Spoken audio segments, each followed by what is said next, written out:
What is up, everybody? Welcome back to the City Life Project YouTube channel for yet another live fight companion. Joining in on the action of PFL Belfast, Kelly vs. Wilson prelims. Sorry I wasn't able to start 2 hours ago for the start of the prelims. Today's a work day. Had to get a bunch of stuff done. I did squeeze out a membership stream for you guys during my lunch break, so go check that out.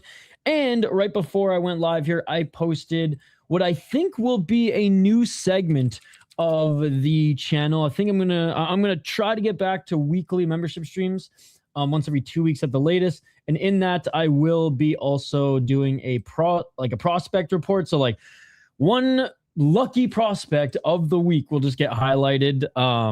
Especially if he's like in the news cycle and others are talking about him as well. We'll just like continue to help the SEO growth of that particular fighter. And this week, I actually read an article about him 2 weeks ago and one last weekend on Bloody Elbow about Mr. Sheridan, who's fighting, Owen Sheridan, who's fighting later today. So I did post, it's literally like it's not even a highlight reel. It's like me talking about the fighter. Does that make me a content creator now? I guess so. Good to see you guys. What's up, Davison? By the way, what do you guys think? James Lynch invited me on his channel, on his stream, on a podcast. I've wanted to interview him and get his story for a long time, but like I'm not a real MMA YouTuber, so I don't know what we would talk about. He'd be like, "Yo, let's talk about the UFC." And I'd be like, I don't really care about the UFC. You tell me about the UFC. So I don't know. What do you guys think? Because I know he doesn't. I mean, he watches a lot. I guess we could talk about Canadian MMA because I know he works for. I know he's done Unified and some BFL coverage, if I'm not mistaken. Maybe Samurai, I forget. One of the ones out east. And I think he also, speaking of MMA out east, covers Titan FC, which I think is more in like the New England area. So he just started doing interviews with fighters. And my first one last night with Nate Perez. Nice, dude. That is awesome. Yeah, I'm gonna get back into that as well. The thing about with interviews is like I am super anal about editing because I work in the podcast industry, and I just don't have enough time to edit to make it good enough for my standards. But I am getting back into Austin Miller's coming on the show next week. I'm excited for that one, and then hopefully we can get the train rolling again. I'm trying to diversify, but like Guzzi wants to come back on, Modders wants to come back on. Ryan Kafaro wants to come back on. So, recurring guest is fine. But that is awesome. Friday MMA. What's your YouTube channel? I am from Canada, but I have not lived in Canada for a long time. Is this Elite XC? Hey, what's up, Denial? Good to see you. Hell yeah. Hey, we'll let any of them know that they want to talk here as well. Happy to interview them too. And we'll just like pump your fucking channel the whole time.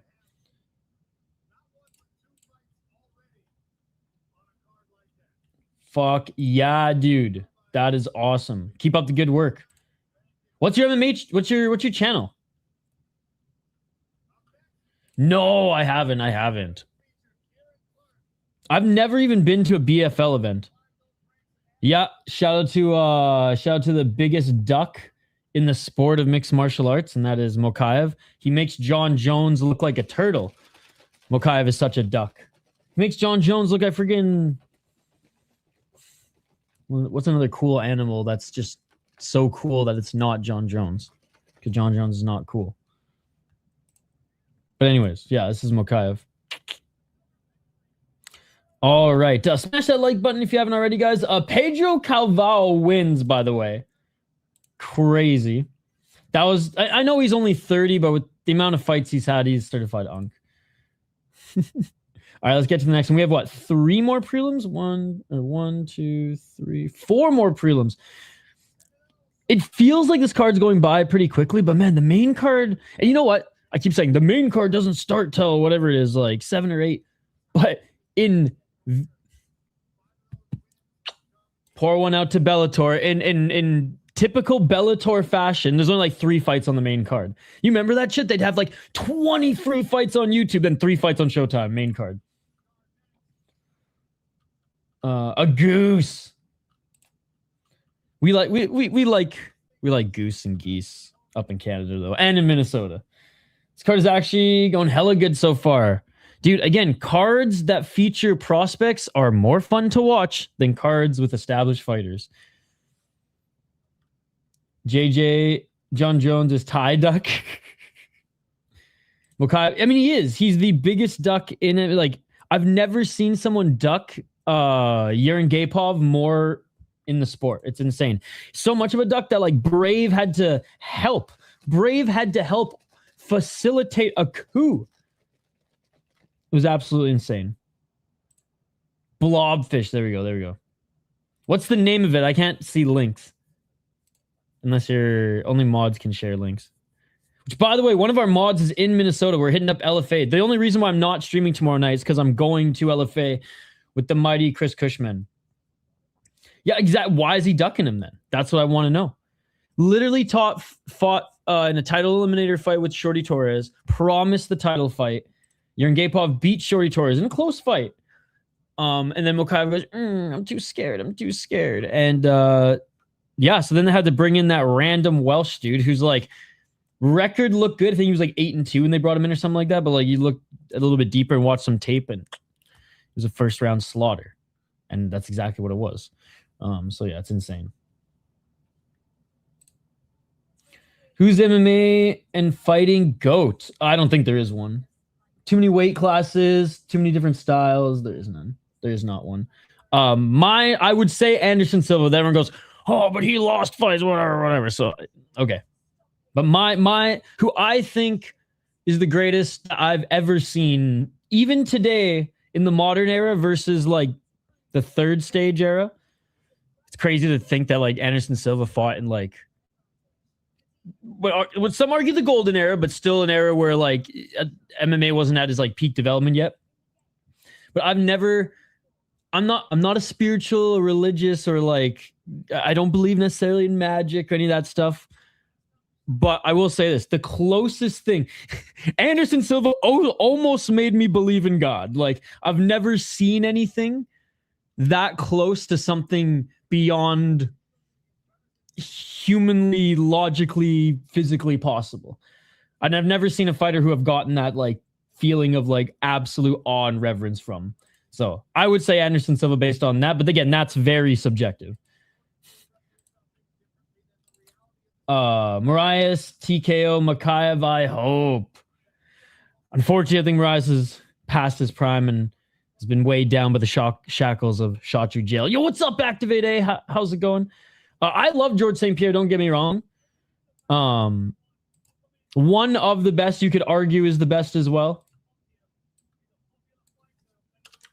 Although Johnny Hendricks and Matt Serra beat him, lol. But again, I don't think that a losses define like the greatest of all time, because I think in fighting anything can happen, and like the more you fight, the more you're gonna get, the more you have a chance of getting knocked out. Which is what, like, god damn, if Khabib even lost two, then it could be like, get out of here. Charles Oliveira was fighting Jim Miller as an 18-year-old in the UFC while Khabib was fighting 2-round fucking Deep Jewels fights. All right.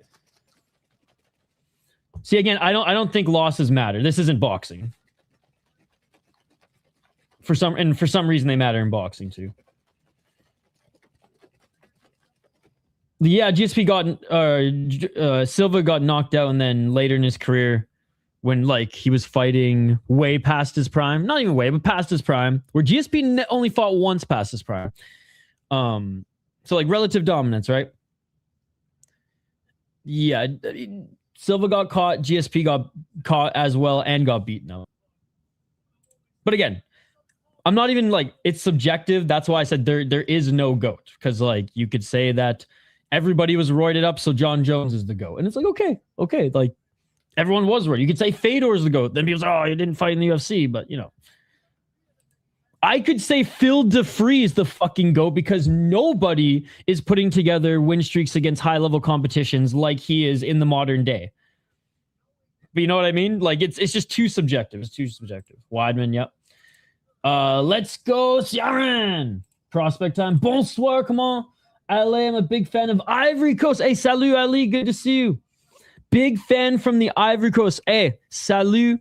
Merci for being here. God, my French is so bad. Mon français est très mal, mais je peux comprendre si tu veux type en français. The best ever might be Hamza. Greatest, I think, GSP. I think right now, Alex Perez put together a better legacy than Hamza Chimaev. Just saying. Just saying. And I'm not being biased because, like, I'm giving GSP his flowers. And GSP was not a fun fighter to watch. All right, let's look at this one. Do you pronounce things Ciaran Clarke? I'm watching on Unix, and actually, I think it is in English. Hold on, let me turn off the chat. Okay, this one isn't on Unix in English. Anyways, Clarke, he is 30 years of age, 2 inches taller than Dean Garnett, who's 37 years of age, but still fight. Like I said this, like, Clarke's probably going to win. There's a reason he's the favorite, but Garnett's actually a pretty good unk. He's 37 years of age, but still fighting good opponents. Fought 4 months ago, and yes, got knocked out. I don't like that. Returning, at this point in your career, returning that quickly. But did get a good submission against a 9-0 guy. Whatever. Got a decision against another grizzled vet. Again, got knocked out a year ago. At least there was some time. Over a year ago as well. But against a really good guy. 6 submissions, 5 decisions, 3 KO TKOs. Goes out in a shield. I'll give him that. Has never lost a decision. 2-2 in the PFL. Went over to Russia and fought in ACB as well, which is insane. Right before Akhmat fucking got it. Fuck Kadyrov. And had 1 draw in the BFL. So yeah, the last 2 guys he lost to were 9-1. Beat a 9-2, 12-8. And again, 14-3, but that was back in 2023. Has not been super active. Other than in 2025 where he went fucking ham and fought 3 times. I'm going with Clarke as my pick, but I'm rooting for Unk here. 10-0 out of SBG. Good submissions. Good grappling. Very strong. Fought in Bellator. Let's go, Bellator. Hasn't fought in a while. Hasn't fought in a year. Had a canceled fight. Best opponent he fought. Actually, no, he fought some good opponents. 7-3, 6-1, 8-1. Yeah, Clarke's probably going to take this one, but come on, Garnett. Let's go. It's been the day of the Unks. The Unks have been showing up here on PFL. Showing up and putting up good fights, even in losses. But he's got good grappling, so if Clarke goes to the ground, it'll be interesting to see how she goes. Let's get it all. 435. We riding with Dean Garnett. Anything can happen in the sport of mixed martial arts. Yo, what's up, Chris? Yo, I'm slammed today, but I'm pretty much free all day tomorrow. There's no one championship in the morning, so I'm not streaming until I get home and watch Knockout. So if you want to chill tomorrow, like early afternoon, we can hit up one of the like breweries close by to the casino. Fucking Mount, there's a pizza place there, or there's food at the brewery. Oh, nice right uppercut by Clarke. I'll hit you up. I'll hit you up Discord or just give you my number after this stream. Clarke coming back from injury. Garnett better fighter in my opinion. Yo, let's go Activate, eh? Only issues his age, and he got knocked out 4 months ago. Oh, big left hand by Clarke. They need some. Well, I mean, he probably wants fights. He probably wanted a fight. It is his job. Good to see you, Toxic. 339. They're not doing the tournament anymore, so these guys can actually realistically fight like whenever they can. Whenever they want. I mean, rankings don't even mean anything in the UFC, so I certainly don't think they mean anything in the PFL. The only league where rankings actually kind of matter is KSW. Because they like embrace having small divisions, so it's like, 5 and up matter. Oh, spinning elbow by Garnett! Let's go! Let's go! Oh my god! Uncle Garnett, that was insane! That was insane! Let's fucking go! God, I hope Jeremy bet on him. I told our boy Jeremy that Garnett was one of my favorite underdogs on the card.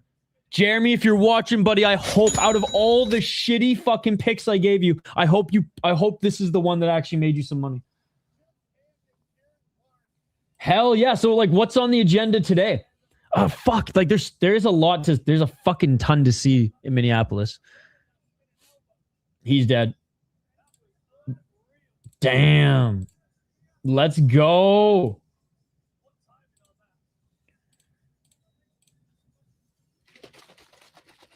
I mean, if you like, I mean, you're into craft beer and shit. North Loop. There's a bunch of breweries and dope little restaurants in North Loop. If you want to grab a couple beers in that loop, you can just see on your maps. There's like inbound fucking, I guess from inbound to, what's the one I'm trying to think of? Oh God. It'll come back to me here, but there's some really good breweries in North Loop. And it's like a nice little pocket of Minneapolis. I'd say like don't go more north because then that's like fucking that's some hood shit.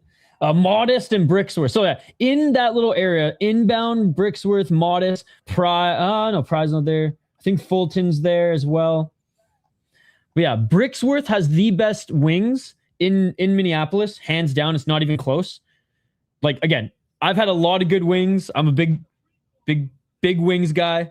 I've never had wings anywhere on earth that are better than Brixworth. Now, if you like them super crunchy, it's different. You can get them times 2 fried, but they've been voted best wings in Minneapolis many times. I think like 4 years in a row. And the beer there is pretty good too, because one of the really well-respected breweries, the father who owns that one and like taught his sons everything, his sons broke off, but it's still like kind of part of like the umbrella to make Brixworth. So like the head brewer of the highly well-respected brewery that's been around for a while is also the head brewer at Brixworth. So it's like not only is like it a restaurant, it's a brew pub, not necessarily a brewery like the other one. Minnesota, like every state has just weird laws with like craft beer and food sales and like just zoning and things like that. But long and the short of it, really good Detroit style pizza. If you're into Detroit style pizza, it's really good. They've won awards for their pizza as well, but it's Detroit style.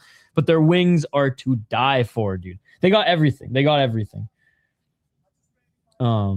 Yeah. I mean, fuck, it's not close to Mystic at all.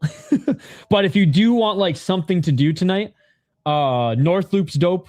And again, there's some good breweries all around that area. If you just want to like see Minneapolis, you can go kind of around US Bank area, walk around there. I'm trying to think of some other things. I mean, just going downtown St. Paul and 7th Ave, the strip where that leads to where the hockey rink is. St. Paul's fucking dope as well. Hey, what's up, TG1? Dude, I know, Stinky.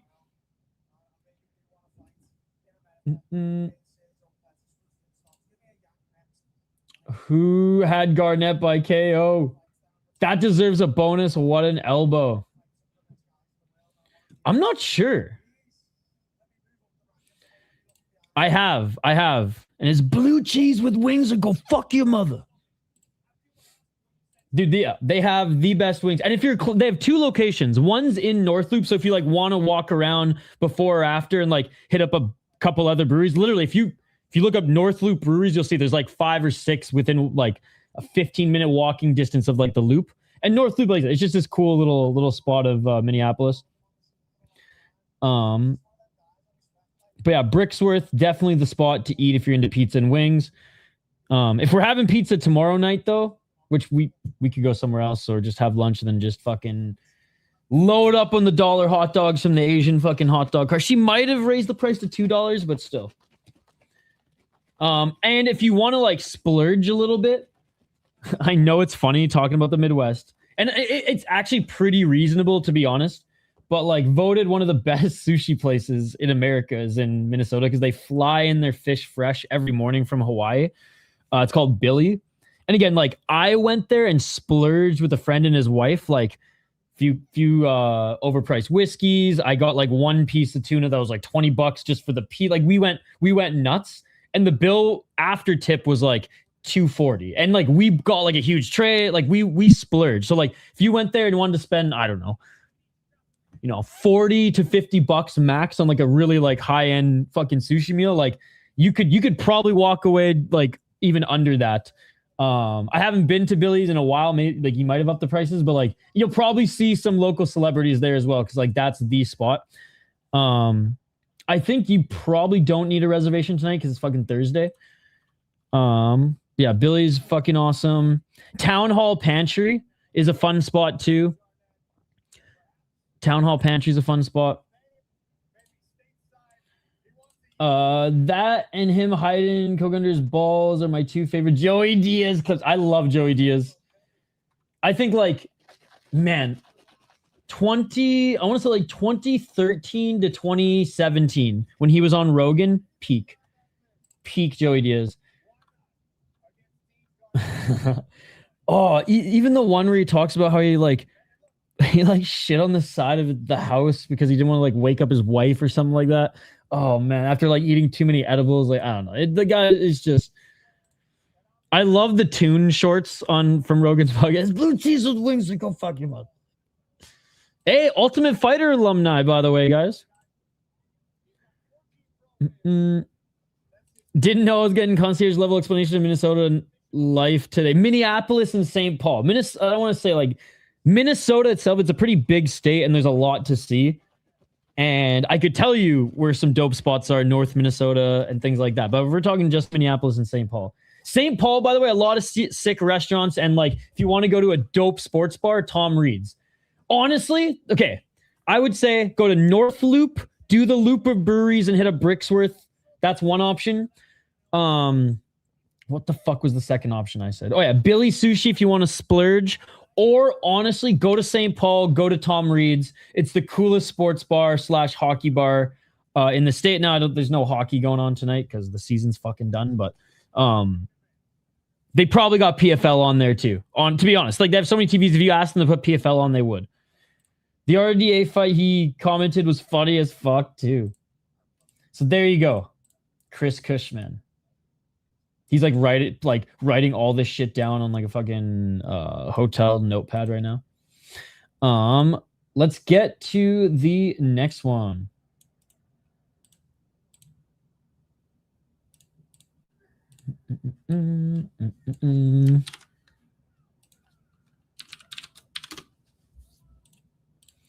We have Ultimate Fighter alumni Omran Chaaban up against Chequina Noso Pedro out of the Netherlands. Pedro is 10-4 as a pro, 3-1 in his last 4 fights. I guess you do have a card, Chris Cushman, so I'll give you one other suggestion. Back Channel Brewing. If you want to go check out Lake Minnetonka, you know, the lake that Prince talks about, and Chappelle, funny enough, like parodied. There's a sick brewery and a lot of good restaurants around Lake Minnetonka. Back Channel Brewing is my buddy's brewery. All right. He did win his last fight against a 5-0 guy, and it's a Jew. He's actually very, very good, is the Punisher.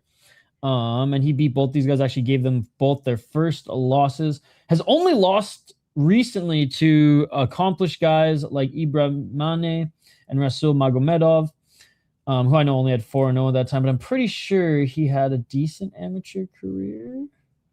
No, he just had some flagged fights as well. But anyways.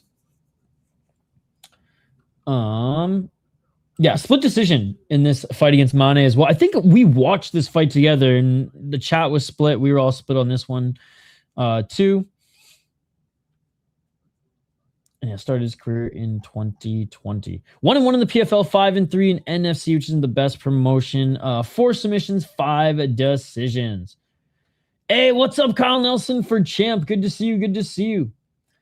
9-1 as a pro for the Lebanese Gorilla, who I believe trains out of Ireland. Yep. Team KF. Where's the Irish animal? 3 KO TKOs. Never been knocked out. 4 submissions, 2 decisions. He has 1 loss via decision. He was on the Ultimate Fighter. I'm pretty sure he lost in the first fight. 4-1 in UAE Warriors, which is actually really impressive, and 4-0 in Cage Warriors. Yep, beat a 7-1 guy, 8-5 and 5-2 after. Okay, so he did go to the second round where he lost to Ryan Loader. He got wrestle fucked, but he looked really good against a Magomedov where he got on an anaconda choke. And he was the UAE Warriors champion as well, beating an 8-1 guy. I remember I was actually excited to see what he would do on the show. And he went 2-2 as an amateur. He fought some good amateur opponents. Yeah, I'm going to go with Omran in this one, but Pedro. I was going to say Ken. I just don't think he's dangerous. I think Chaaban's more dangerous. I'm going with Chaaban on this one. Happy for Dean after a tough out in his last fight. Absolutely, dude. Absolutely. That might have been KO of the year. It was so sick. Bro, went to Santa Fe, Better Chipotle, and they was playing EFC. No way. Brixworth, is that how you spell it? I'm at Shortstop Bar and Grill by the hotel right now. I'll have to check out back channel for sure. Dude, Shortstop, that's so funny. Yeah, you're literally in my neighborhood. That's hilarious. Well, ish. Like I could walk there, but it'd take a while. It'd probably take like actually I don't even know. I should stop doxing myself right now, but long walk but walking distance. But yeah, definitely my hood. But yeah, Brixworth. Activated called that cheat. So I don't know which one's closer. The one in North Loop or I think there's one in like Bloomington, I think it is. But anyways, you'll see. And yeah, and back channel is a little ways away. It's like West Minnesota. It's like I don't know. Tomorrow might be worth checking it out, even in the morning. Like when it opens. I think it opens at like 10 or 11. But anyways. It's just super nice today. Which is why I suggested it. Like I almost fucking jumped in Lake Minnetonka today. It's so warm. I almost went swimming today, chat. All right. So we have a few more prelims. So you know what? Let's react to some of the highlights. We have 3 more prelims and the main for so half an hour of fight, I guess, because the main card starts at so funny a 3-fight main card. Main card starts at what 8 p.m. Eastern, hopefully 7 p.m. Eastern.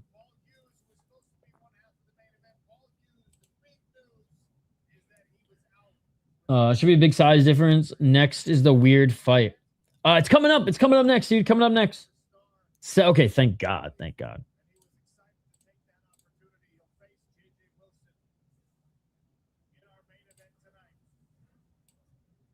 Well, you know what, Chris Cushman, we like after this card, I'm just gonna hit you up. Like, I do have some work to do tonight, but like, we should just fucking at least smoke a joint tonight.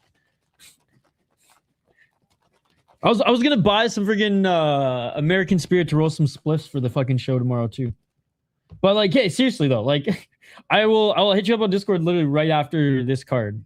Depending on like, if you're gonna go to Brixworth, go to Brixworth, and then just hit me up when you're back. But yeah, I got to get some work done tonight. But like, we'll definitely smoke a joint. Fuck yeah. Okay, well then. Fuck. Now I want to go to Brixworth for dinner. Okay, well, assuming this card doesn't go super late, I might even just join you for dinner. But if you're gonna go to Brixworth, like go to Brixworth. It's fucking dope. But if you're gonna stick around where you're at, then yeah, we'll meet up and smoke a joint after this. You know, Chiro's doing an exhibition Muay Thai fight instead of defending his belts. Oh man, like I swear it's just a meme belt. I thought he actually like had a real belt there, but it's not a real belt. He hasn't defended in over 2 years. Does size matter, bro? Ask Vladdy. Nah, but think this might be a lot of kicking from distance. It might go the distance. I've never been to Texas Roadhouse, even when I was in Texas, which is crazy. I was looking for a Texas Roadhouse in Texas, but they had everything except for Texas Roadhouse. Yeah, there's going to be some fucking buffer time, bud. You know, in the meantime, since we have some buffer time, check out my prospect profile. A new series on the channel, guys. It's not just highlights. It's not just highlights. The Prospect Report. It's only like 2 minutes. It's only like 2 minutes. Let's go check out Chris Cushman. Are you just sitting at the bar right now with like your fucking laptop out, clipping highlights and everything? Because if so, badass.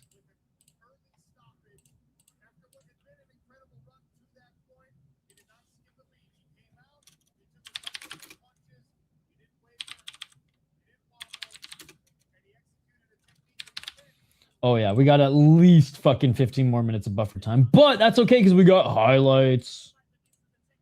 Garnett really landed 2 heavy shots on the unconscious Clarke. Yeah, Clarke's going to have to take some time, dude. Check it out. Check it out. Speaking of that. Hard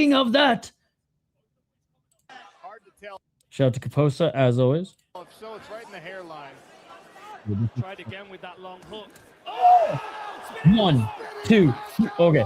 Yeah, 2 were really bad. The third one, I mean, the third one was still bad. But So it's right in the hairline. look at this. Look at this. Oh!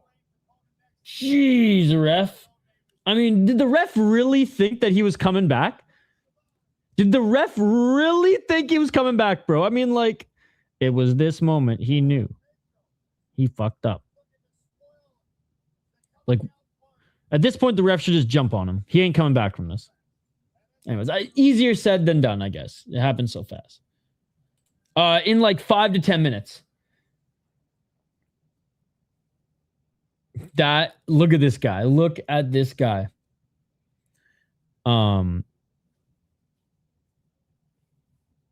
Fucking rights.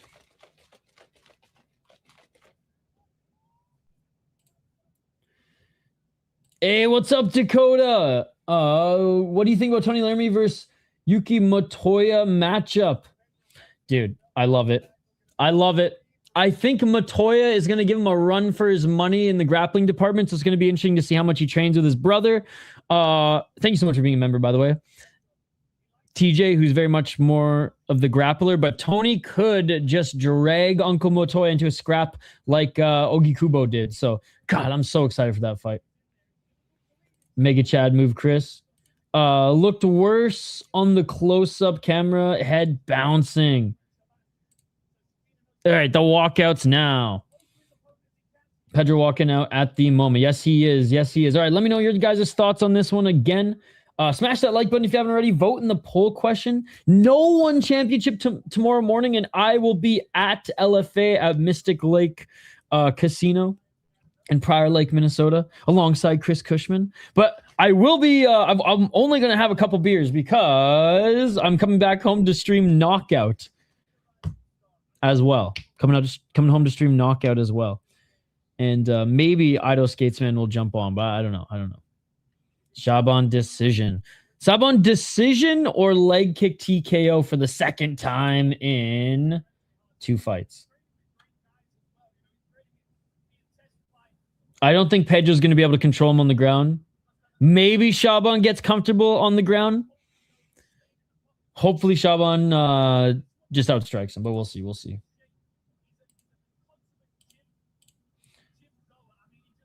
Not Shama, Chaaban. All right, what else do we got from PFL Belfast?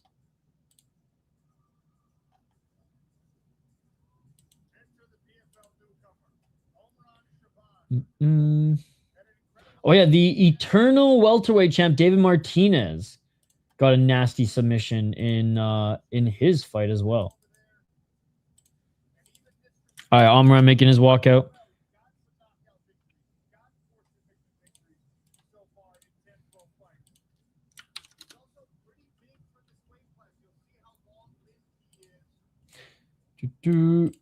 The fighters at LFA Minnesota won't know they're in the presence of GOATs tomorrow night. Oh, dude, it's going to be such a sick card. LFA always puts together bangers for Prior Lake. Chaaban. Most of Pedro's upsets was from his opponents gassing out. Hell yeah. I mean, I don't think the PFL card's going to go until like, usually it'll go until like 10:30 my time. So half an hour, 40 minutes to drive home. So like I'll probably miss the first couple fights, but dude, fucking Spike Carlisle's on the card. Let's fucking go, baby. And like I'm not streaming tomorrow, so that's technically the only thing I'm doing. Free card tonight. Yeah, it's such a good card. I might be able to talk Isaiah Gomez if he wins and wants to talk to me. Dude, he's good shit. I think he's coming on the channel too soon. Since Steve Asplin is too busy, we're gonna try to get Gomez on. I've talked to him at the events too. He's good shit. I think Guzzi might be there, assuming he's in Minnesota as well.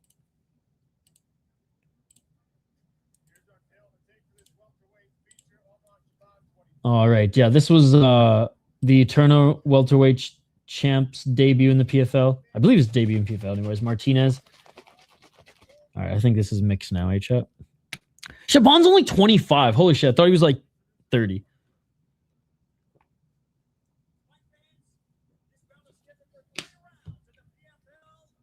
Nasty. Woo, that's deep. All right, they're being announced now in the cage. Yo, can you share the link to his YouTube? Raposo versus Nascimento moved to Vegas 119, and yeah, Chaaban could be good. Fried MMA is a real MMA YouTube channel. Yo, what is up? Good to see you. Not a username for 2016-9. What's up, Skate? Thanks so much for being a member for 21 freaking months, dude. Unbelievable. Come over to YouTube and I'll tell you. Everybody on Twitch, come over to YouTube. The only reason I have a Twitch account is to say come over to YouTube. If you don't come over to YouTube, I'll literally end the Twitch feed. Omran Chaaban is being announced right now. Yo, you did not need to do that. What the fuck? He left it blank. He left it blank again. Shut up. The City Life Project, same thing. Thank you so much for the $5. You did not need to do that. How is your day going? How's your week going? Are you done work? Are you done work? Yo, thank you so much. The City Life Project, my man. All right, here we go. Round one. In the smart cage. The traveling smart cage is actually pretty fucking big. I'll say that. Let's get it all. I meant for the day. So you're working tonight as well? Or this weekend, you mean? This weekend. Oh, nice low kick by Chaaban. Dude, he's got the friggin' small torso, but long-ass legs and arms. Oh, another low kick by Chaaban. Bro. Getting that leg kick TKO from last time. I thought he was going to throw some big ones early. Nice left uppercut and a low kick by Chaaban. Chaaban eats a low kick. As Noso Pedro trying to get a little respect back. He's like, yo, I'm from the Netherlands. I'm the one supposed to be throwing kicks here. Oh, another low kick by Chaaban. And Noso Pedro gets the takedown. But Chaaban should be able to get back up to his feet with ease. Left hook in by Pedro as Chaaban gets back up to his feet. My finish, brother. Yo, what's up, dude? Good to see you. Put windows, go measure windows, upload measures, meeting phone calls, it never stops. Ah, yes. 407. Or at least, are you chilling this evening? Are you at least done work for the day? 356.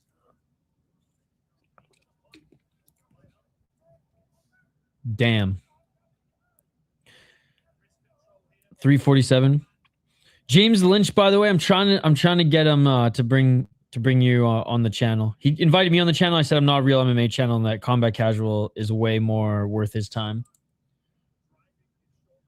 So I messaged him. He's like, "You want to come on?" And I was like, "No, but Combat Casual should be the channel that you bring on. Real MMA channel, not a bullshit, fake shit ass fucking channel like mine." 322. So I'm still in conversation with him, but hopefully he connects with you soon. 316. Looking for the guillotine here is Noso Pedro, but fighting the hands is Chaaban. And once Chaaban pops his head out, he will be in the full guard. Thank you, Chris Cushman. Fuck yeah. Speaking of real MMA YouTube channels, go check out Friday MMA. He is also a real MMA YouTube channel, not this fake bullshit shit ass channel. 252. Oh, still holding on to the neck is Noso Pedro. Noso Pedro. Allowing Chaaban, though, to pass. So he's lost position. I mean, as soon as Noso Pedro loses the neck, Chaaban's going to be in side control or half guard, whatever he wants. 225. Real YouTube channel, whatever. Well, I just started. My Twitter is my main, but hoping to do a lot more interviews coming up soon. Come over to YouTube. 212. Back up to their feet. Only real YouTubers end streams early, dude. Even James Lish had to end his stream early. 159 and back up to their feet. Chaaban holding the torso of Noso Pedro right now up against the cage, clinching. Activate A may have been right. This very well could be a decision. Chaaban was landing some good leg kicks early, but Noso Pedro said, fuck that noise. Oh, nice elbow by Chaaban. Chaaban in the clinch lands a left hook and Noso Pedro actually pushes him off. How about you just listen to me and come over to YouTube? You know what? Come over to YouTube. We're stopping the Twitch stream. Oh, nice left to the body by Chaaban. Looking for the single leg is Noso Pedro. And he can't get it. Great takedown defense by Chaaban. Oh, Chaaban guillotine. Chaaban grabs guillotine. Reverse guillotine. And rolls into top control. In half guard. Noso Pedro, good job. Butt scooting back to the cage. Noso diving into takedowns, giving Chaaban Darce opportunities.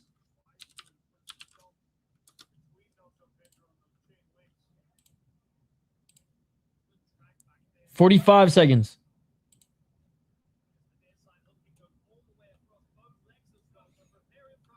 Exactly. Who's the winner? Left hook in by Chaaban. Chaaban on the back of Noso Pedro. Right hook's not there and he loses it, but still has the shoulder lock. I do love that Lynch tries to work with other creators on YouTube and not just follow the UFC flow. Yeah, no, he's good shit. He's good shit. Whether like his content style is your cup of tea or not, like he's a professional. Like he has dude, he can work in commentary. You know how fucking hard it is to work in MMA commentary if you're not a former fighter? It's like, it's almost impossible. Like Ben Davis and James Lynch are like some of the two who've only been able to do it. Aaron Bronstetter as well, but like he works for Sportsnet. So like he has, and formerly TSN. So he had an in. But even Robin Black was a former fighter. Like I'm saying, like if you're not a former fighter, they do not give a fuck. I have applied to I'm over 300 MMA promotions, and the only one I've heard back from was Ryzen. They said learn Japanese. So it's like, bro.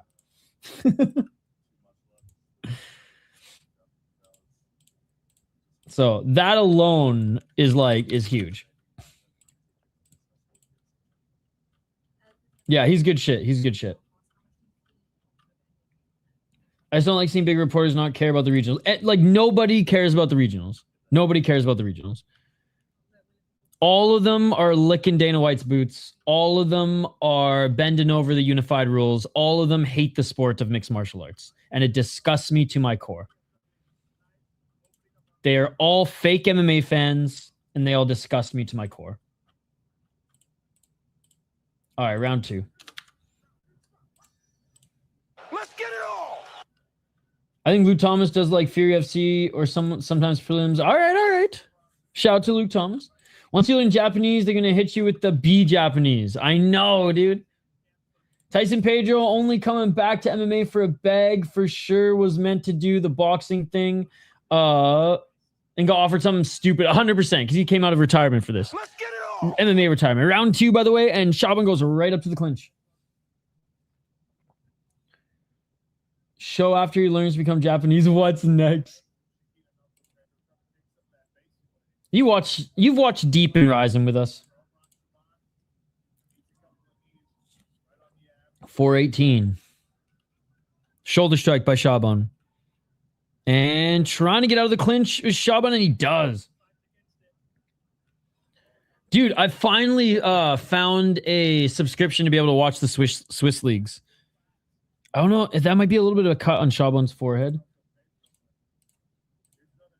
Looking for the left single leg by Pedro and couldn't get it. Which one? Time to Shine? 346. He beat some 17-0 Pakistani boxer as well. Only in boxing could you stat pad that high. 335. Time to Shine, and there was this other one too that was, I think it was some animal name or some shit.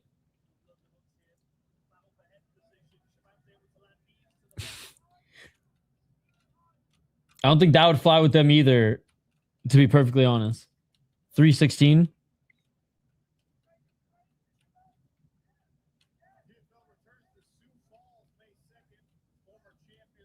Fuck, I almost want to go to the Sioux Falls show as well. PFL's having a Sioux Falls show coming up. That's only like 4 hours away from me. Time to Shine is a good fighter. Dude, a Bevy's in one championship. I wish they would just let him out of fucking Shot Tree jail so he could go fight there. Neither of them are real fighters, so fuck both of them. The only thing I don't understand is people's obsession with that Street Beef's promotion. I don't understand the obsession, but like I understand the appeal. I mean, I like the Japanese or the Korean version in the shipping containers. Turkey. 221. Yeah, it's like Filipino MMA. It's at the same level. It ain't high. I will say that the highest what Matrix, they're starting to bring in some like decent regional level international fighters to help, like, you know, raise the tides. Again, just because they're not high level doesn't mean they're not fun. Fried MMA, he's bougie. He's bougie. Yacht Club, you mean? Yacht Club. Yes, let's go. For sure was fire. Yeah, Italian MMA is low level and non-entertaining though. Matrix is gas for sure. See, there we go. He knows. Yeah, Matrix is getting better. They have good production. Turkey, yes. 122. I had a lot of honey ham as a kid, I think, growing up, so it's just not my go-to, but no, I know, dude. New Japan kickboxing. I don't even know that's the name of fucking what you what you added there. Okay, finally they're off the cage. 1 minute left. No way. Sign me up, baby. Oh, nice counter by Chaaban. Chaaban with a knee. Hurt him. Tyson Pedro's dead. Oh my god, he's starfished on the ground. He's somewhat back to his wits here, but he's starfished on the ground. He doesn't know what's going on, dude. He has no idea what's going on. This ref's a piece of shit. He has no idea what's going on, dude. He's starfished on the ground after eating that elbow. Got up and was looking around like, bro, is this real life? Why is this guy hitting me? Where am I? That's literally what happened. That's literally what happened. Oh my god. Let's fucking go. He is legit, man. He's weird and awkward, but he's legit. Ref! Dude, sick. Thank God this fight is over. Shaboom. New Japan Kickboxing Federation. Okay. No way. Did they actually? FNC though, they're fun as well. They're best guys on road, I think. Okay. I'm not bougie. Legit. He's giant for 170. It's because his limbs are so long. Like, he's got a small torso, but long ass fucking limbs. Dude, speaking of a giant for 170, bro, I literally did a feature on Sheridan today. Check out my channel. I posted a video of him before going live here.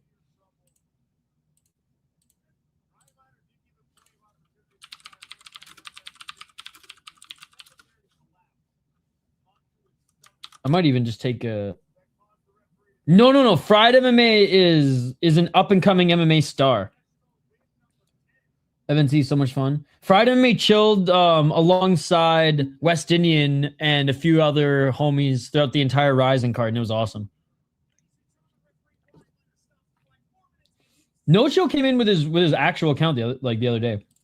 What's up? What's up? New Jersey kind of fucks. New Jersey Kickboxing Federation is where every stroke is kind of like a kidney shot, dude. Agreed. I started. Did I watch Nomad fight? No, I started here. Oh, are you talking about the league Nomad fighting? For some reason, I thought you were talking about someone on this card. I'm like, I don't even think there's a Nomad on this card. No, I haven't. Tell me about it. Tell me about it. Yeah, the 6'5" killer. Dude, it's been a crazy long day for me, and it's still going. A rising star dim. PFL's been extremely violent lately. Oh, cool. Do you see No Chill's not MMA World Journal? No, I didn't see that. Is that his new channel? Is he making a comeback?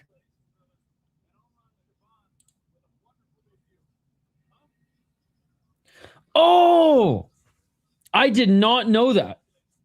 Okay, I saw that account in my chat, and I was just like, oh, it's just some fucking dude. So he is making a comeback. MMA World, specializing in the global MMA scene, especially local interviews. All right. The comeback, ladies and gentlemen. The comeback. When is Hank coming back? Look, you just got smacked. Did that? Fuck you, you bitch.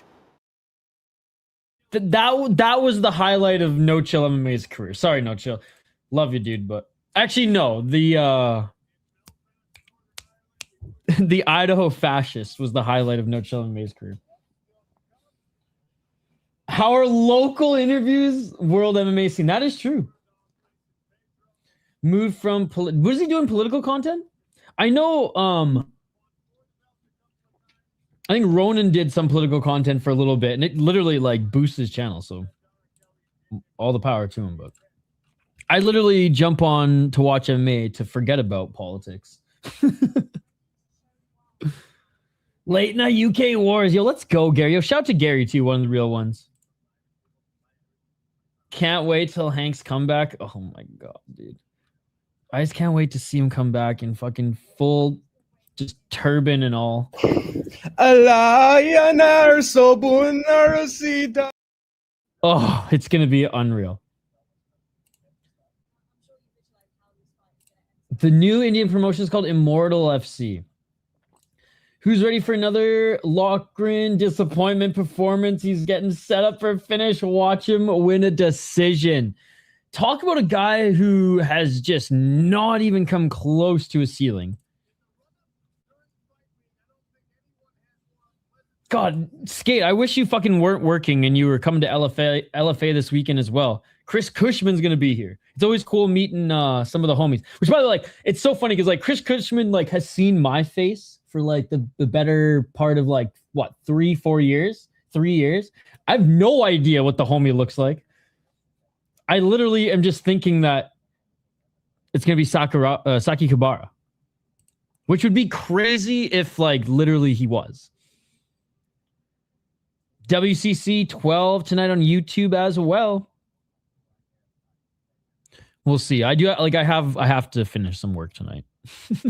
I have to finish some work tonight, or I'd be taking Chris Cushman out on the town in St. Paul and Minneapolis. Where is it located? Nomad fighting, had some great KOs. Event was really good. 13K. Damn, dude. Where's that out of? Nomad fight. I feel like someone's brought that up in the chat before. Honestly, you might have. Nomad fighting. Where is this out of? Kazakhstan. Okay. Always down for a good Kazakh league. They had some good fighters on the card. Anything to push Alash Pride out of the equation, right? Now good. I'll be covering some good prospects on the card. Let's go. I'm not ducking. I am not worthy to go on a real MMA channel like that. I suggested that he brings on Combat Casual because that's a real MMA channel. And I would I think it's way more in James Lynch's best interest and better like time spent bringing on Skate than this fucking bullshit channel. Because we're not a real MMA channel. We're not content creators. We literally just watch MMA. So like there's no... It would bring his channel down. So I'd love to interview James Lynch and come on my podcast sometime. And we almost did it a couple like last year, I think, but just we were busy. But I don't know what I'd even talk about on his channel either. Like if I wasn't the one conducting the interview, I don't know what we'd even talk about. Like I don't know much about the UFC anymore. He doesn't watch much region. I guess we could talk about Canadian MMA. We could talk about Canadian MMA. Nice. Fury kickboxing's this week. Yep. Nothing. Don't buy it. I know I'm just messing around. Was in his live chat during my lunch. Yeah, I do know you were. I saw Mystic. That was like during my kind of lunch break as well. I was making some coffee and uploading some shit.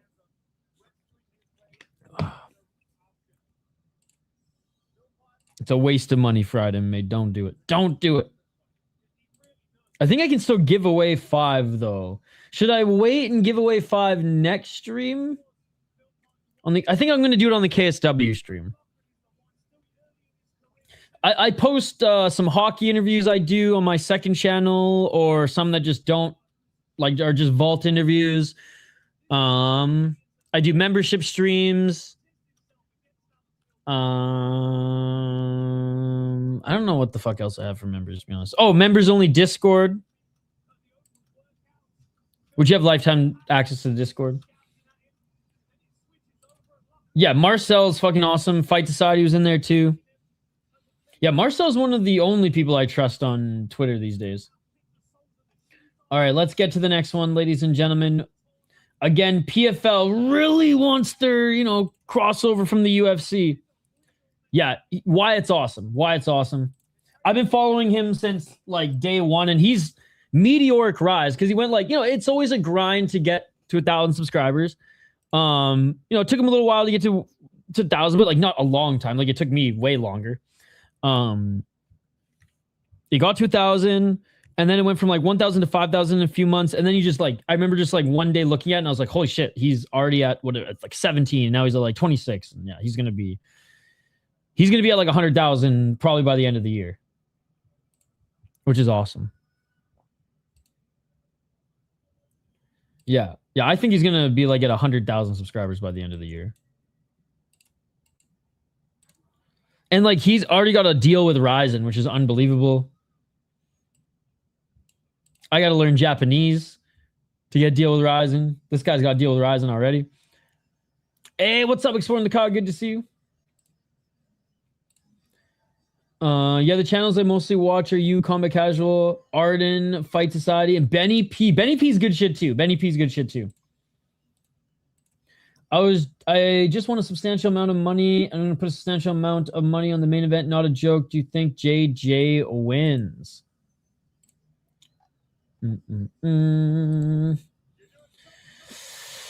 Oh, shit. The odds are this close now. Oh, man. I don't know, dude. I don't know. I'm going to pick him to win, but like I'm not bullish. Like Kelly could just freaking Coughlin him up again, to be perfectly honest. Like he could lose the same way he lost the last fight. But I think that's pretty much the only way Kelly will beat him. Artem MMA. He's good shit. Artem, he was in our, I want to say Black Combat chat. Yeah, I saw the video he did, that promo for Ryzen. I did wish he did a little bit more research, but it's all good. God, if Ryzen allowed me, dude, I would just, like, this would just be a Ryzen channel. But they don't want no bullshit YouTuber, and I agree. I am a bullshit YouTuber. Short nose fights can be tough to predict sometimes. Northern Ireland versus Ireland is tough. I mean, he's a fighter on the roster who needs a fight, so close flight. Hey, it would only be an hour and a half because you put 2 to 4 Super Ryzen fans on a card, and we end up yapping for 3 hours. They're saving the doggies for Abu Dhabi. That's true. That's true. All right, Alan Philpott. He is 21-17 as a pro, 33 years of age, out of Sydney, Australia. He trains out of Sydney, Australia, but from Northern Ireland. 5 KO TKOs, 9 submission wins. What a stat. 15 submission losses, though. That is crazy. 7 decision wins. He's only lost once via decision. He's fought 4 times in one championship, went over to Russia and fought in ACB, and is 0-1 in the PFL. Fought for the Eternal Championship, but lost against freaking Rod Costin. Come on, what are we doing? What are we doing here? Lost to Lewis McGrillen, no shame in that, but Coughlin should beat him. Coughlin should beat him. This is insane. I hate seeing these numbers in mixed martial arts. They piss me off, but Coughlin should beat him. He should knock him out.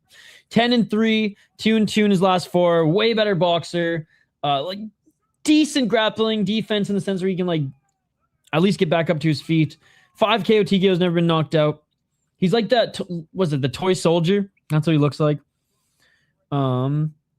Never been submitted. Has lost 3 times via decision. 2-2 in the UFC and 0-1 in the PFL. Comes over to the PFL and loses to fucking Jack Cartwright. Now, Jack Cartwright's a fine fighter, but my God, dude, my God. This is the first fight in 2026. Nathan Fletcher, split decision in the UFC, got cut. Lost to Jake Hadley, who also is in the PFL now, funny enough. And beat Angel Pacheco, which, whatever, dude. He was the Cage Warriors champs, but that doesn't mean shit these days. I'd put every LFA champ up against every Cage Warriors champ. With mostly 80% of the time. Yeah. Loughran should win. Loughran should win. The McGrizzler mentioned. He really be tapping as soon as he gets to the ground. 15 submission losses is crazy when you have 17 losses. You got to do like a morning, a weekly Rise, and a Rise and Rise show with Ryzen where it's like Ariel, but you just interview Ryzen figures. God, I need to learn Japanese so bad, dude. Let's get it all. Oh, big tie clinch knees by Loughran. Loughran now looking for the takedown. And Loughran gets the takedown. Is Kelly gonna, or is Philpott gonna tap? Loughran looking for the back take. He knows the assignment, as Jay Wolf would say. Left hook in on the back. We got a backpack here early. All right, loses it. Body lock. He's trying to make it number 16. Back take. Right hooking by Loughran. Here we go. We got the backpack, ladies and gentlemen. We got the backpack. Both hooks are in. He's going for the rear naked choke. Both hooks are in. He's going for the rear naked choke. Yeah. Body triangle secured. 356. Oh, here we go. Here we go. It is all over. It wasn't even under the chin. It wasn't even under the chin. Bro got him in a fucking neck crank. Loughran with his first PFL win with an absolute layup, ladies and gentlemen. A layup, a tune-up fight. How do you even lose 16 times via submission? How? How? Neck crank, that's how. Too easy. I bet if you had money on the submission, you still lost some money, even though he got it. Easiest win of his career. Oh my God. How does he have 0 submission defense? Have they all rear? Okay, hold on. He's won via rear naked chokes a time. Rear naked choke, arm triangle choke, rear naked choke. Neck crank is, oh my God. They're all the same. Rear naked choke, rear naked choke, rear naked choke, triangle choke, triangle choke. What the fuck? Okay, there's an arm bar. Oh my God, dude. His under 1.5 was -105. Not bad. Wow. Well, now we have more buffer time.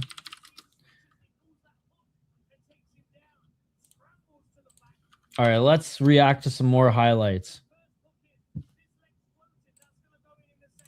Yo, God damn it, the man, the myth, the legend, Anthony Gamestone's been working overtime because we be dropping bombs. Good to see you, my man.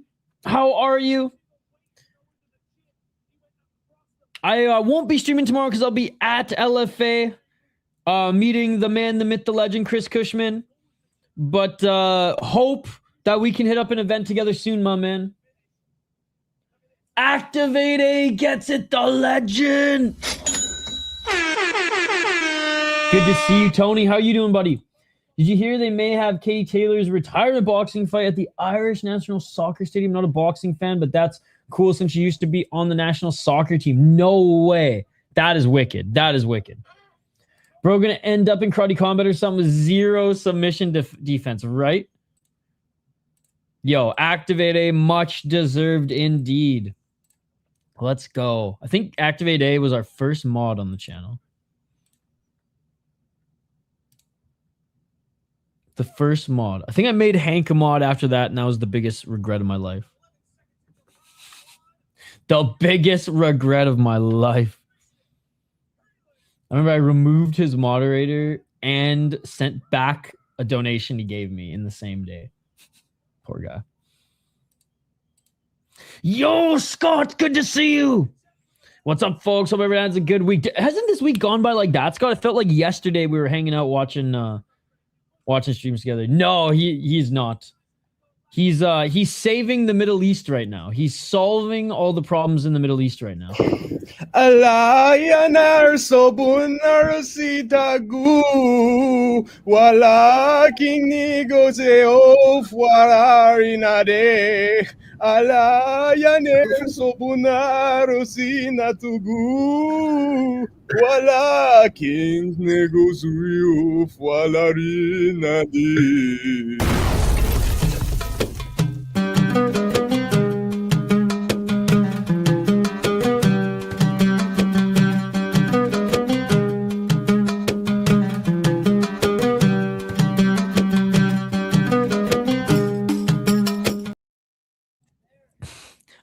Dude, Idaho's still here. He literally donated $5 earlier, which is why I had to play the video, by the way, because we hit the goal.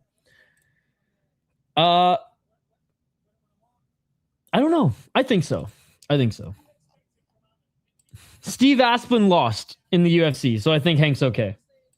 It's been a great week of pretty much have mine wrapped up. Paycheck in the bank. I just got to go and do a couple things in the morning. Nice. Yeah, I won't be streaming tomorrow until around midnight Eastern.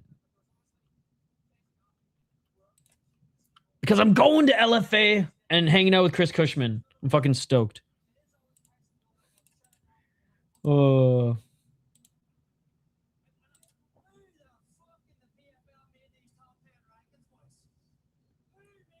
He's saying, who made these top 10 rankings, boys?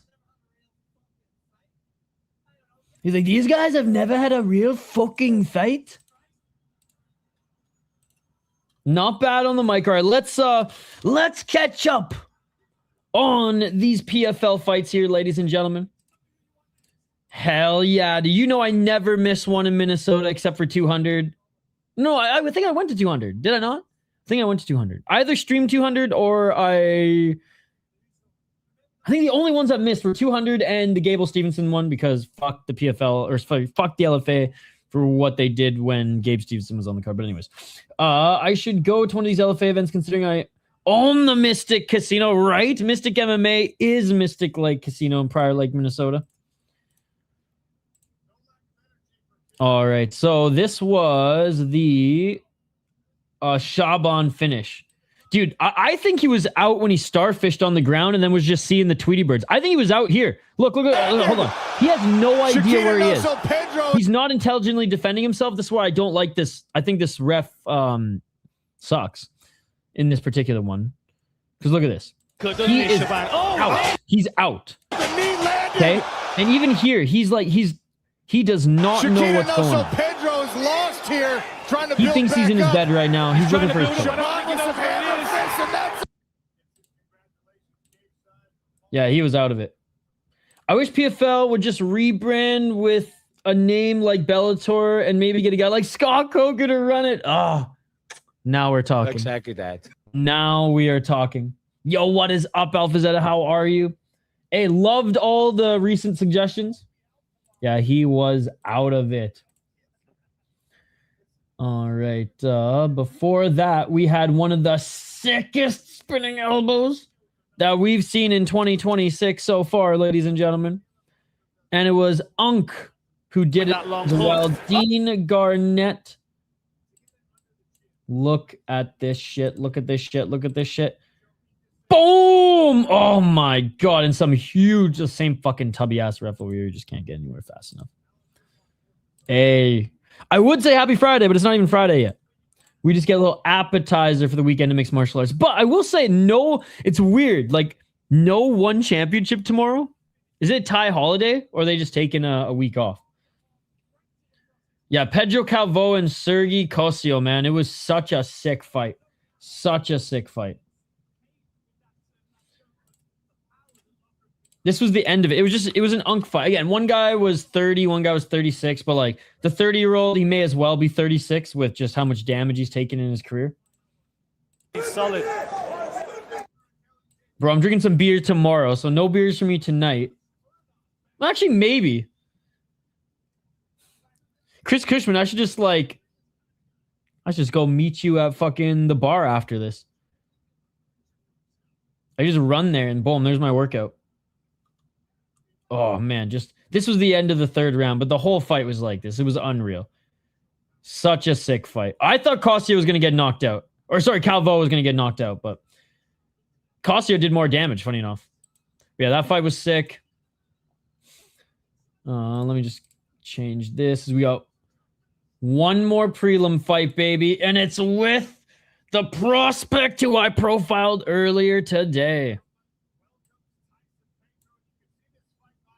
Oh, man. Dovlet should absolutely destroy Tyson Pedro. Yeah, I will. Well, you guys should honestly just watch it so I can get the views, but... Here, I will play it because I actually my plan because I'm going to go grab some water and I finished fucking protein. I'm going to grab some water and it's only 3 minutes long, so I'm going to play it in the background. But you guys should watch it or at least like it. At least like it for me. Maybe hype it as well. I don't know. Whatever. It's funny. Anything that's like not one championship in Ryzen, the algorithm, YouTube algorithm has just removed me from. Which is okay. Whatever. I'm not a real MMA channel. Oh, dude. Fried MMA. You're the man. You're the man. You're the man. Yo, Activated Chris, can you put Fried MMA's channel link back in the chat again? I want to subscribe to it on my second channel too.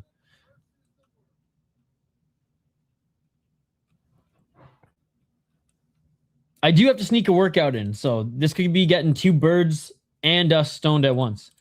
By the way, about the Portuguese beer question I had for you the other day, asked my uncle and he told me about this one called Sagres, famous in Lisbon region. Okay. Yeah, he fought in a couple leagues that have flagged fights. Thank you. You've never even covered Cape Verdean amateur MMA, a real MMA channel would. Shit. Thank you, Chris Cushman. I just want to like it or subscribe to it on my second channel too. I think they're going to be making their walkouts in about 10 minutes. So we got a little bit of time. Let's go. I love how your first video was an interview too. It's fucking awesome, dude. Let's fucking go, bitch. Let's fucking go. All right. I have subscribed on both of my channels, the Soda Pod and the City Life Project. By the way, I will be streaming every single Minnesota Wild playoff game that's not on Saturdays on this channel. So if you guys want to watch some hockey and Stanley Cup playoffs with me, there you go. Unfortunately, we got KSW and UFC on Saturday, so No playoff coverage on Saturday, but the whole rest of the week I'll be live covering that sheet. Smash that like button on this video, by the way, guys. We are trying to get this stream to, let's say, 25 likes. Let's say 25 likes. I think that's fair. Every week I'm going to start bringing back membership streams. Oh, they are making their walkouts now. They are making their walkouts. Okay, I got to grab some water. He's really cool too, and he fights this weekend. I like Eoin fighter, got him money line, but Mixan has some heavy hands, could sleep. Eoin can mix it up better. Was just searching it up, and there's a Portuguese beer called Super Bock. Ooh, I like that. They have not been past the first round in over 10 years. It might even be more. Might even be like 15. They're a damn good team. It sucks that they're playing Dallas because Dallas and the Avs, which are their division rivals, are some of the best teams in the West. So if they can get past Dallas, then they should be able to make a run. But they're extremely deep. They're big. They got good goaltending. They got good scoring, and they're all healthy right now. And they were able to rest some guys too. So this should be their year. But they're their own worst enemy, and they always shoot themselves in the foot. Shout out Minnesota sports. We're going to have so much time after this prelim.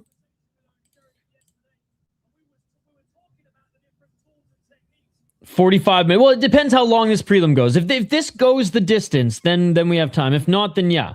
Then we have a lot of time. Well, it's a good thing we got a lot of PFL highlights to react to. Okay, I'm going to leave you guys with this preview as I'm going to grab some water quick. Oh, look at that. It's me in the exact same fucking getup. That's right. It is me. All right. I'm going to be back after this quick break. Listen to me preview this fight. A particular fight I'm looking forward to. The giant Irish prospect, as many have been calling him, Owen Sheridan. A particular fight I'm looking forward to actually this week features a prospect who, if he gets past this hardest test that he's being put up against yet in the Professional Fighters League, the PFL, he could be legit. Owen Sheridan versus Chris Mixan is the fight. Owen Sheridan is a 6'5" welterweight who developed with SBG, 4-0 as a pro, 2-0 in the PFL. Beat a 15-11 guy, 4-1, 1-0, and another guy who was making his second appearance after a draw or some sort of fuckery. He did fight on the amateur scene as well, going 3-2. And like I said, started out developing with SBG, but has been, though that is his main gym, he has been branching out as of late, training with various top tier pros in the UK and in Ireland. I mean, MVP being one of them, Brandon Loughnane, Conor McGregor. I don't know if you can call him high level at this point. He even spent some time in Thailand with MVP as well. A true prospect at 4-0, 2-0 in the PFL, as I mentioned. And his last PFL win was a brutal KO against a solid 4-1 guy, as I said, in Malichi Edwards. Oh, it was the left that hurt. That was like some Steve Asplin style. With a background in kickboxing, with some regional titles, and a brown belt in jiu-jitsu, not to mention a competitive amateur career as well, Sheridan is quite polished for a fighter with only 4 pro fights in mixed martial arts. Saying part of the reason he went pro was because guys at his level were scared to fight him. This week, April 16th, 2026, Owen Sheridan will be facing the most accomplished MMA fighter he has faced yet, Chris Mixan. Chris Mixan, like I said, is 7-1 as a pro, 5 KO TKOs, 1 submission, 3-0 in the PFL, and 1-0 in LFA. He's fought some really good opponents, including Joey Hart recently as well. Lucas Cortez, Christian Steigenberg, Joey Hart, Kenley St. Louis. Mixan trying to punch his way through it, not respecting it at all. He's also fought in bare knuckle, MMA, boxing. He went 5-0 as an amateur with 2 amateur titles. And he's not really short either, standing 6'1". Now, he's going to look short next to Sheridan, who's 6'5" for a welterweight.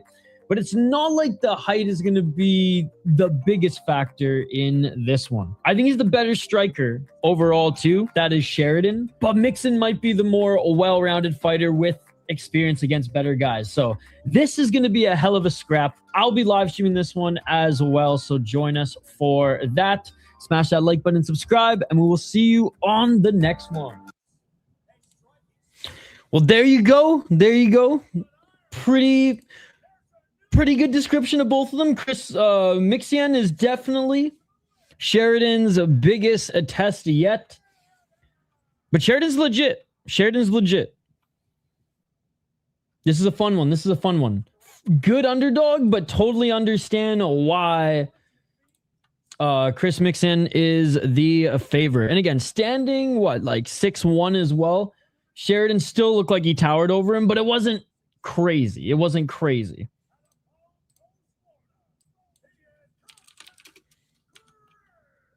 I didn't know he was Ukrainian. I thought he was just... I mean, he looks American too, but... Just in time. I know, right? Owen to take his back, you think? Dude, I love Matisek. He's so good. Matisek's one of the homies too. I don't know what his YouTube username is, but I'm convinced he hangs out with us in the chat every now and then. Because I've talked to him on Twitter and he's like mentioned things from streams and I'm like, oh, okay. I don't know who you are, but... Let's get it all. I offered to help him with his YouTube channel too. 452. Front kick by Sheridan. Low kick by Sheridan. This is one of the guys that MVP brought in to train for his last fight, which, whatever. Hindsight 2020 didn't really do shit, but cool to think that he like trains with top level guys and he's only 4-0 as a pro. Regional kickboxing champion though, like I mentioned in the video. Just out of range with Sheridan's kick. Oh, body kick by Sheridan. Low kick by Sheridan. Yeah, Mixan, man. Getting in range is going to be tough. Oh, but Mixan with the right hand. 412. And great job by Mixan, who's the one pressuring him outside that center line. Huge cage, by the way. The smart cage definitely benefits Sheridan. Dude, it's so fucking crazy saying Big John McCarthy back in the cage. But you guys don't even know. Like, he's been around since the beginning. I remember, like, growing up as a small child watching this guy fucking referee fights. And he's still here. He's still here. I'm fucking his age when he was reffing those fucking fights back in the day. Sheridan looking for that high kick again, man, but can't get it done. And Mixan just misses with the right. 335. I kind of want this fight to go the distance so that we don't have to fucking wait and listen to this PFL panel. Mixan with a nice left. Mixan still pressuring Sheridan. Sheridan might have to be a little bit more aggressive here. Even if Sheridan gets in the clinch, he can land some good elbows. Oh, but Sheridan is landing that low kick, and that really hurt Mixan. He did not like that, his lead left leg.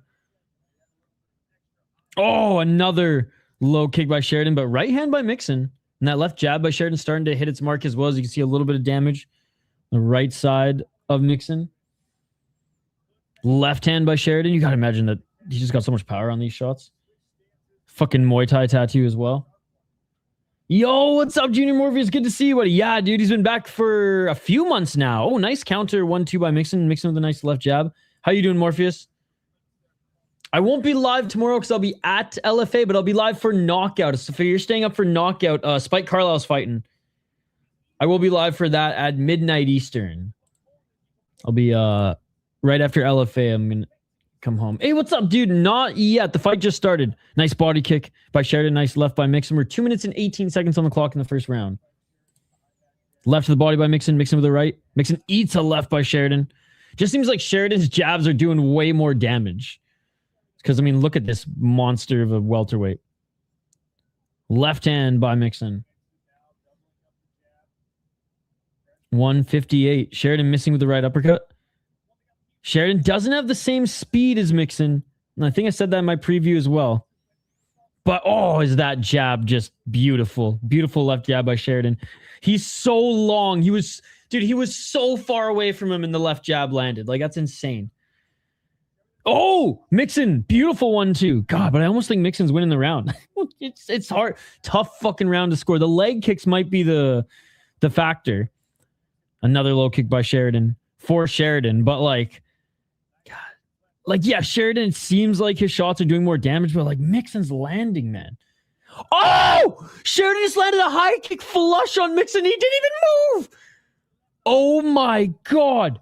Oh, counter left by Mixan, dude. What the fuck? What the fuck?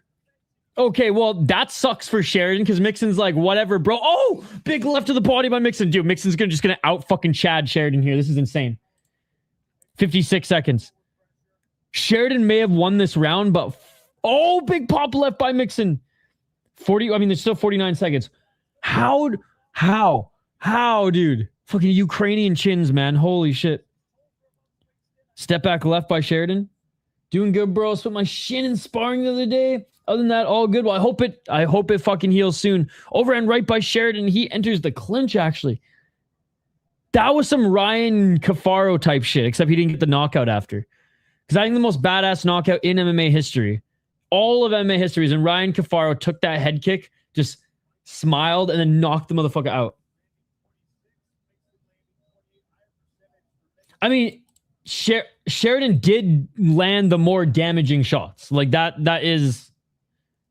Oh, and Sheridan with a late takedown. And that is it for the round. I don't mind Sheridan winning the first round at all, but like anyone who's watched this sport knows that like confidence-wise, Mixan's is just going through the fucking roof. Oh, he's good. I've interviewed him on the channel before. Here, I'll share the playlist of interviews. I've just been, again, like, I am just very anal on production when it comes to podcasts, especially if they're video, because that's the industry in which I work. So even on this fake MMA channel, it's like if I'm not going 110%, it's just not worth me doing it. And they take a long time to fucking edit.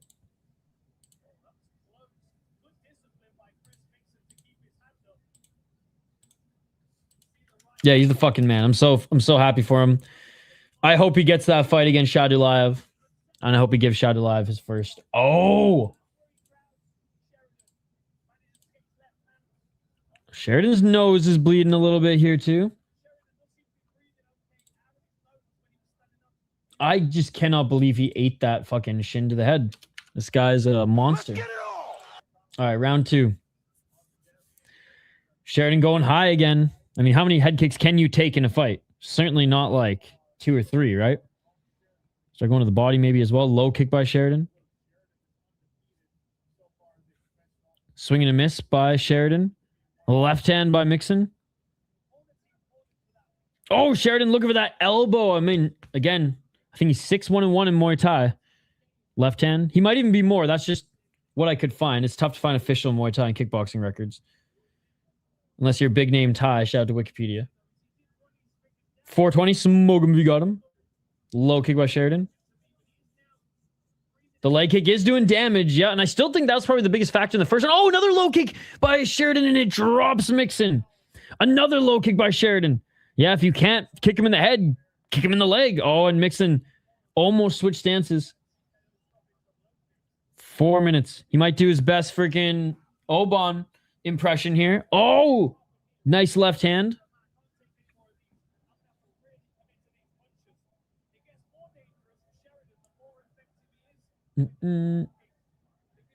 Let's go. I think so too. They need somebody. Everyone's fucking scared or unavailable to fight him right now. Dalpec should be fighting him at 155, but he's my brother, not even from the same country. 329. Plant-based here to troll again because it's 3:24 left in the second round, so Plant-based isn't even watching the fight. He's just trolling. I would say, I hope you're having a good day, but after that first comment, I honestly don't even want to say that. I'm getting Yuri flashbacks. That leg kick is brutal. 307. Oh, another low kick by Sheridan. 259. They're trying to fucking put Ren on the card. I mean, Mikuru Oh, another low kick by Sheridan. Sheridan with the left hook. Sheridan with the knee to the body. Tough as nails is Mixan. He can't find an answer for that low kick. I'm watching it on Unext. I think either Shad Delayev or Mikuru or Akimoto. It all depends. It all depends on like who's healthy. And if Akimoto can squeeze one more in between now and New Year's. 220. If the round continues to go like this, plant-based, then I agree with you. But like saying that someone won a round with, you know, with only 1 minute in, it's unfair. This fight is also becoming a banger. But yeah, I will say Shadulaev, Mikuru, Akimoto. One of those three is going to be the headliner. Ogi Kubo is going to be on the card. Motoya is going to be on the card. Well, actually, maybe Motoya won't be on the card. But Ogi Kubo definitely will be on the card. Maybe they're going to put him and Shinryu's rematch on the card. We'll see. 144.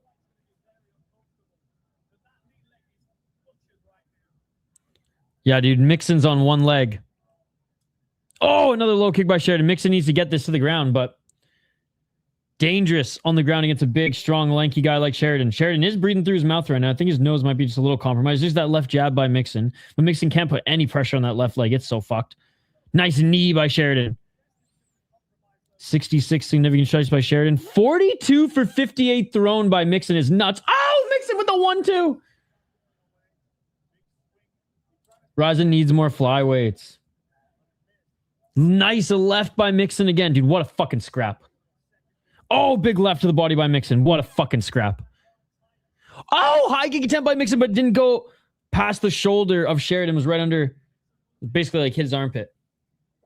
50 seconds. Nice right hand by Mixon. Mixon pressuring Sheridan outside that circle again. Mixon, the better boxer. Sheridan really good on the outside, but Sheridan, he's tired, man. He's breathing out of his mouth right now. Still trying to keep Mixon on the outside. Again, oh man, Sheridan might squeeze this round out. Or I think he will squeeze this round out because of the low kicks, but like Mixon doing really well in the final 2 minutes. Mixon with another 1-2 and a couple shots to the body. Man, this is a tough fight to score. Do you have another channel you'd recommend to watch LFA watch along with? I think Combat Casual is busy this weekend as well. I mean, isn't every channel covering it? It's like arguably a bigger card than even UFC Winnipeg. Sorry, Winnipeg. So I'd imagine like every channel's covering it. And that is it for the second round.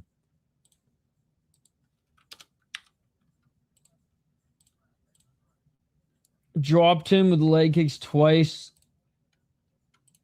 I think Sheridan's up 2 rounds, but damn. 3 second rounds on this card have been so class. Well, the second round for this one, Cossio versus Carvalho and Goshi versus Gittins. Yes. Gucci. How you doing, Plan Base? Fuck. What's another good channel to watch LFA? Oh, that step and elbow, the super luck actually landed. What's another channel, a good channel to watch LFA with if Skate's busy? I imagine everyone's doing it though. Oh man, what a fight, man. Big John's even, look, you see Big John, he's fucking stoked to be in there for this one. All right, round 3, man. Could be 1-1, but Yama's good. Yep. Yama's actually really good, Mystic. He's probably covering it. Sheridan, I think, is up 2-0. You could argue maybe that he got the first round, did Mixon, but I think the leg kick damage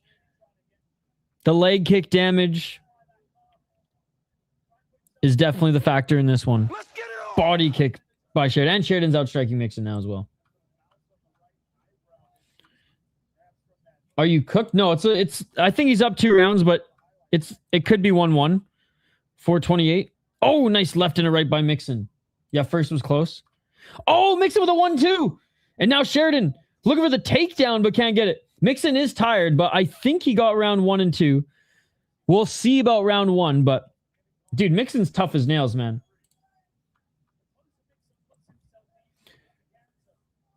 $406. That fucking head kick, though, man. That head kick was insane. Like, if Mixan wasn't just a Chad, even if that would have wobbled him, like, that would have been enough to win the round almost alone. No.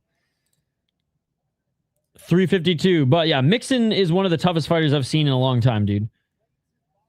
Double left jab by Sheridan. Those are adding up as well. Sheridan all of a sudden forgot about his leg. He's tired. Sheridan being backed up, just trying to get that left jab. 332. And realistically, Mixan only turned it up in the last like minute 40. Yeah, especially in the first round. Dude, Mixan though is having a great start to round 3, pressuring Sheridan successfully and sustained ongoing pressure outside that center line. Oh, and there's a nice 1-2 on the entry by Sheridan. Oh, or by Mixan. Sheridan didn't like that. Low kick by Sheridan. Sheridan eats another right. Bro, Sheridan too tired to throw leg kicks. Left to the body by Sheridan. I mean, you got to imagine that his weight cut is just fucking brutal too. Right hand by Sheridan. Sheridan looking for the takedown. Right hand by Mixan. There are 3 more fights. This is such a typical Bellator type card. Ode to Bellator. A ton of free prelims. And then a 3-fight main card. Sheridan's def, dude. He's been gassed. He started the round gassed. He keeps shooting. It's close. The first round was close, but I think Sheridan won round 1 and 2. Definitely had a more dominant second round, but Mixan's having a great third round, and Sheridan goes to the ground. We need superior rule set. Fake MMA, fake MMA, fake MMA. Fuck the unified rules. Trash rule set. It's a joke. They hate their fans. Garbage. If we were allowed real MMA, Mixan could have just kicked Sheridan in the face twice and or got down for 3 grounded knees. The fight would have been over. Alas, garbage rule set. The unified rules are fake MMA. This is closer to WWE than actual fighting. It's absolute trash. Great takedown by Mixan. Great takedown by Mixan. Mixan now trying to get into mount, but he's in half rubber guard. 145. Failed takedown by Sheridan, and Mixan's now in the top position. He was able to get a takedown after Sheridan was able to get back up to his feet just for a moment, but Mixan would have been able to kick him in the face or grounded knee him in a real MMA organization, but alas, this is fake MMA. 126. God, the unified rules are such a joke, man. Nice left elbow by Mixan. God, if Mixan got the first round, he's winning this fight. Round 1, Sheridan. Round 2, Sheridan in my eyes, but round 1 was close, but Mixan's absolutely dominating the third round. He's doing really good. He needs ground and pound TKO. You should bring a sign to protest the unified rules at tomorrow's event. You should just say, fuck the unified rules. Or fake MMA or something like that. 52 seconds. In half guard still is Mixan. Mixan landing a few elbows. Here's some ground and pound. Sheridan trying to roll to his right. 46 seconds. Elbows to the body. What a round by Mixan, man. Originally from Canada, but I have not lived there for a long time. Right elbow. Have you ever been to Canada or the United States? 27 seconds. Sheridan is holding onto the shoulders for dear life. This third round, Mixan is kicking ass, yes. Round 1 is close, but I have it going Sheridan due to doing more damage and landing hella low kicks. Round 2, definitely Sheridan. The last minute and a half of the second round, Mixan turned it up as Sheridan was gassing, but Mixan's absolutely destroyed him in the third round. And Mixan doing some work here in half guard as Sheridan trying to roll out of it, and that is it for the fight. It's either 2-1 Sheridan or 2-1 Mixan. This could be a split decision, ladies and gentlemen. Definitely not an easy win at all if you got the win. That proves to me that you're not watching the fight. Again, love Sheridan, picked him to win, did a feature on him today, but this proves to me that you did not watch the fight. So go watch the fight before you comment something crazy like that again. Because that was not an easy win. I'm glad it wasn't an easy win. Because that actually helped his development. Insane. Mixan went to plus 100 at round 2. Again, I watch fights, not numbers, plant-based. It sucks that you're just watching numbers and not this awesome fight. That really is it's a shame.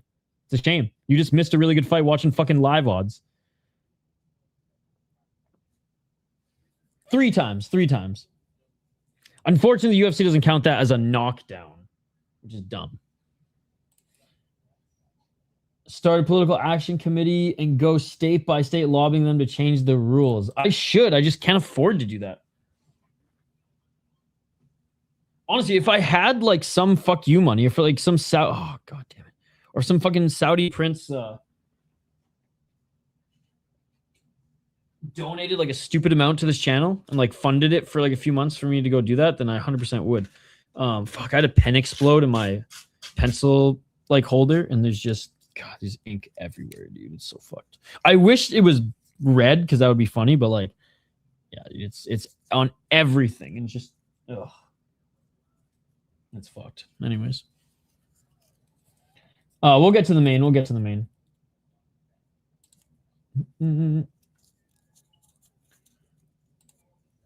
The fight is over. We're waiting the official decision. I know, I'm just fucking with you, plant-based. I know you're one of the OGs and the real ones. And for real, hope you're having a good day. Flip a coin. I'm gonna go with Wilson, but I am not confident in that pick at all. We're still awaiting the official decision. Because we watch fights, not numbers. That's why, Dustin. Watch the fight. That will answer your question. Yeah, bro. Better for him to experience a scrap like this early. The fight, we don't know the decision. I am waiting for the decision. Everyone on Sherdog scored it for Mixan.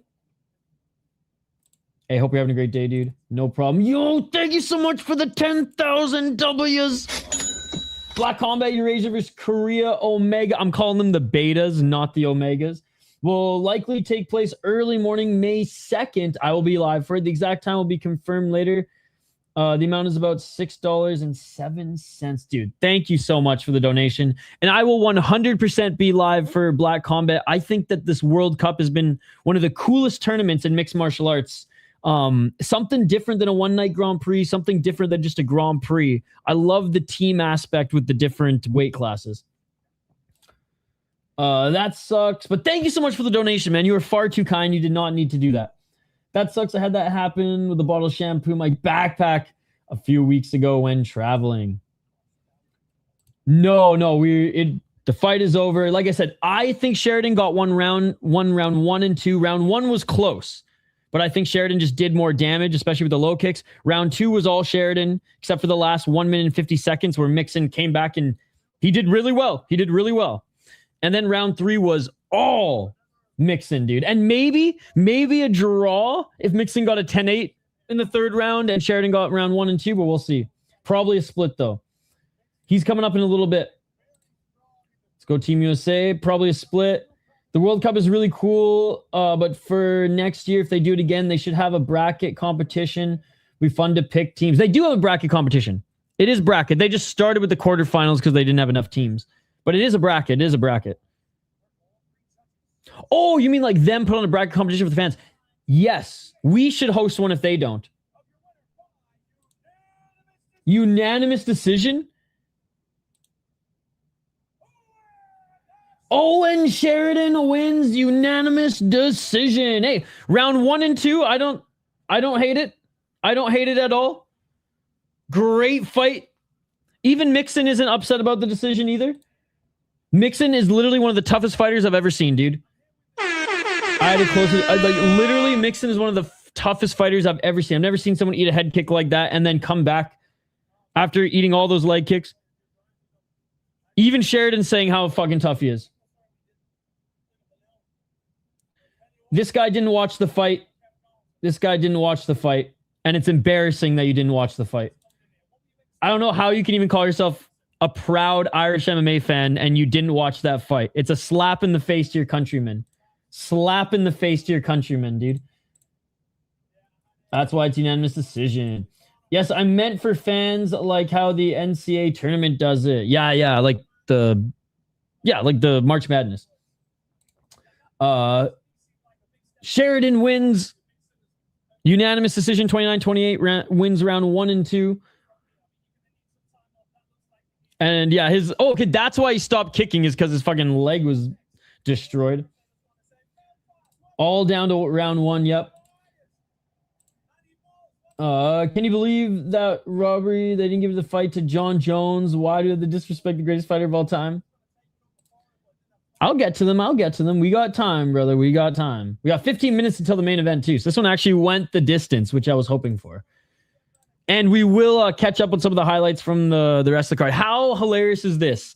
An ode to the old Bellator, right? Where they have, like, how many fights? 12 to 13 fight prelims, sometimes 22 fight prelims, and then 3 fights on the main card. I know it wasn't that big with only 12 fights here, but still. Great win by Sheridan. If you guys want to see more on Sheridan, I did post a prospect preview. I don't even know what I called it. But I did do a rundown on the Sheriff and talk a little bit about just his development and everything before we went live. Here, I'll put in the live chat as well. I like this guy. I just saw you posted a video. I'll have to go back and watch your profile. Yeah, it's only like 3 minutes long. Chris dropped a link to top 20 KOs from last week if we have enough time. If we have enough time, we'll check it out, yes. But we're going to go through the PFL ones first. Also, membership stream. We went over the last my favorite knockouts of the week. We also went over a crazy story where a guy tried to bite off his opponent's ear in their rematch after their first fight was disqualified because he kept putting his fingers in the opponent's mouth. A story of why NFL/NCAA football players will never do well in MMA. And yeah, the top 10 highlights of the week. I did a membership stream during lunch. Go check it out. I think one of the Bellator cards in Sioux Falls was 24 fights. Damn. They're going back to Sioux Falls soon. Yo, thank you so much for becoming a member of Pride MMA. Let's go. Yo, give me 1 sec. Check out the post tab in just one moment. I'm going to update the Discord. But yeah, we'll react to some highlights here, guys. Don't you worry. We'll react to some highlights here in just a moment. I just want to make sure that all the new members are able to jump in the Discord. I just got to make a quick post about it. All right, 15 minutes till the main card. That's not bad, dude. I saw 12 fights and that this started at 3 p.m. Eastern, and I was like, fuck, this is going to be a long card. But not that bad. Not that bad. Not that bad at all. And that's all from tonight for me is I got to work out, maybe meet up with Chris, but still going to contact you after this so we can at least plan some shit tomorrow. And maybe I'll go for a run and just stop by the bar and smoke a joint. Literally, like, I have 2 running routes, and that one is on my running route, which is hilarious. But I'm glad that you were able to find a deal at that spot. Like, isn't it not the nicest part of Minneapolis, but, like, it ain't bad. It ain't bad. Good old-fashioned, lower/middle class. Oh, what the fuck was I doing again? Yes, getting the post for you. And it's funny, I've actually never been to that bar. There's a grocery store nearby that I've gone to. I've sold some old Pokemon cards at one of the and I think some old Yu-Gi-Oh cards and some hockey cards at that fucking game store nearby. Okay, here we go. Check the post tab in 3, 2, 1. And you should be able to join our Discord. Lifetime access to our Discord as well, buddy. I need this next fight. Yay, what's up, Bacon, Eggs, and Cheese podcast? Good to see you. This is insane. How you doing? My favorite meal as a podcast. Tyson gets KO'd in round 1. Probably. Probably. I disagree with you about the football. Dominic Reyes, OSP. That's the thing. We have to...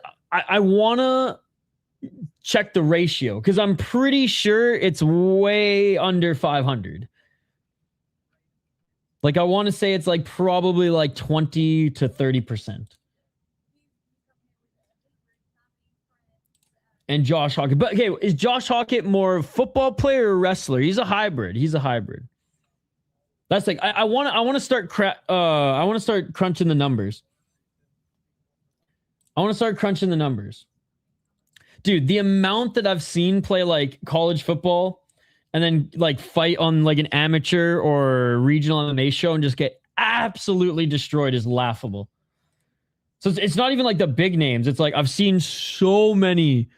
Oh, this guy played fucking high-level college football or high school football, and it's just like, why are you even talking about this in the tail of the tape?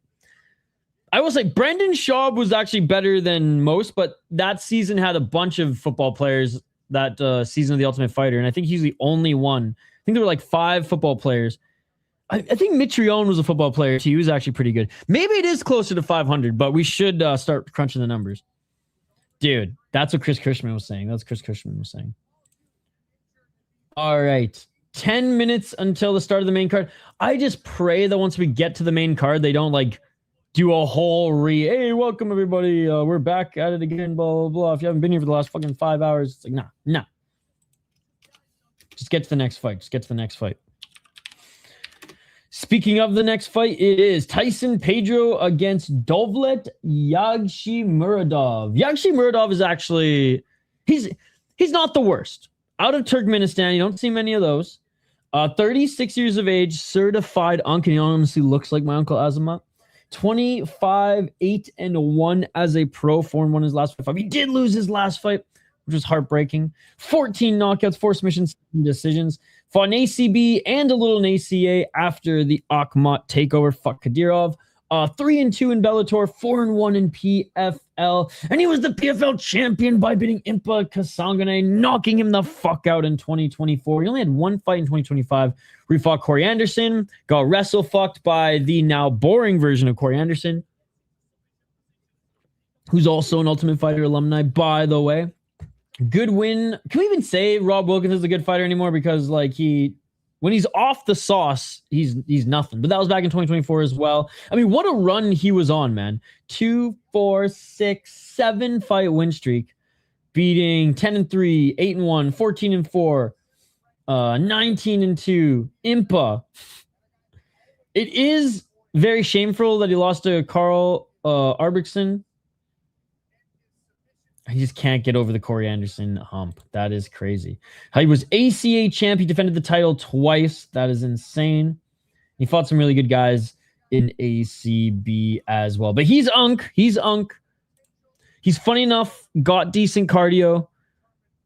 His striking, he's got like those judo kicks. Or sorry, those taekwondo kicks. But yeah, like he's just better than Tyson Pedro. Like Tyson Pedro, even in the UFC, like he was in the UFC, but like he wasn't beating anybody of note really in the Ultimate Fighting Championship. And I think if Dovlet fought him in the UFC, Dovlet would beat him, especially when Dovlet was more in his prime. 10-5 for the retired MMA fighter, now boxer, Tyson Pedro. 5 KO TKOs, lost once via knockout. 5 submission wins, lost once via submission. Has never won via decision, but has lost 3 via decision. He was 6-5 in the UFC. And upon losing to Vitor Petrino, who didn't knock him out, he did win his first boxing match last year. And yeah, in the UFC, you can see lost to Bukauskas, beat Turkal. Like, Anton Turkal is whatever, man. This guy's not that good at all the fucking pleasure, man. Like, you kidding me? Beat Harry Hunsucker, whatever. Beat this guy, whatever.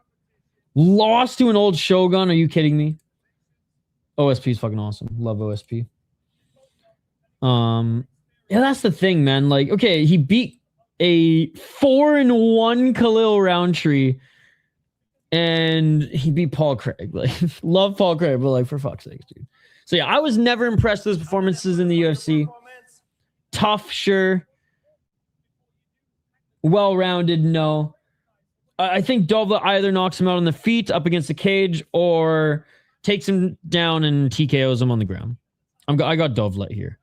If Pedro just like knocks him out though, sick, it'll be fun. I think like if you're gonna go the underdog on this one, probably Pedro crazy knockout, because I can't imagine he's winning a decision. Hey, your channel is a real channel, though. Your channel is a real channel. I'm not a real channel. Let's go. Vito Petrino's such a can. I don't think he's a can. I don't think his ceiling's very high, but I don't think he's a can. That's pretty disrespectful. 51 people in here, less than 20. Like, we need to get our shit together. Yeah, come on, guys. We're trying to get to 25 likes on the stream. They're saying we have a 38-minute wait. That's ridiculous. So we are... So in 5 minutes, we're going to go to the panel for like 15 minutes before they even walk out. Hopefully, they walk out in about 10 minutes. That would be ideal. Hopefully, they walk out in about 10 minutes.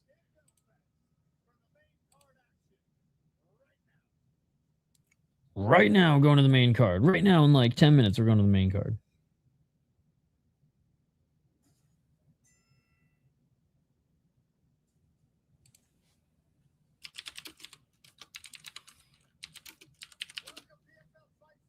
Yeah, dude, Illinois, by the way, Chris, Illinois ain't actually the Midwest, bro. Chicagoites claim the Midwest and the Midwest, bro. Parts of Illinois are for sure. Chicago, nah, bro. Oh. All right. They've moved the broadcast now to the main. Or we've now moved to the main card. We moved to the main card just like that. Just like that. Not even much of a intro or anything. Hey, what's up, brother? Good to see you. Good to see you. All right, we have a lot of highlights to go over here, so let's bring up PFL. Phil Rowe just announced that Island Fights 97. Oh, how the mighty have fallen. You know what? Island Fights, good posters. Love the ring. Hopefully he gets back to... major organization level soon. Not like, no, not my cup of tea as far as an exciting fighter by any means, but when he does box, it's sick. Thing is, like, he doesn't box often.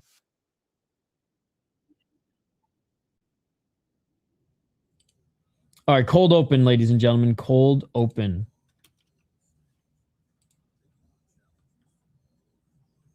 I'm just going to scroll all the way down so we can get some of the early ones here, guys.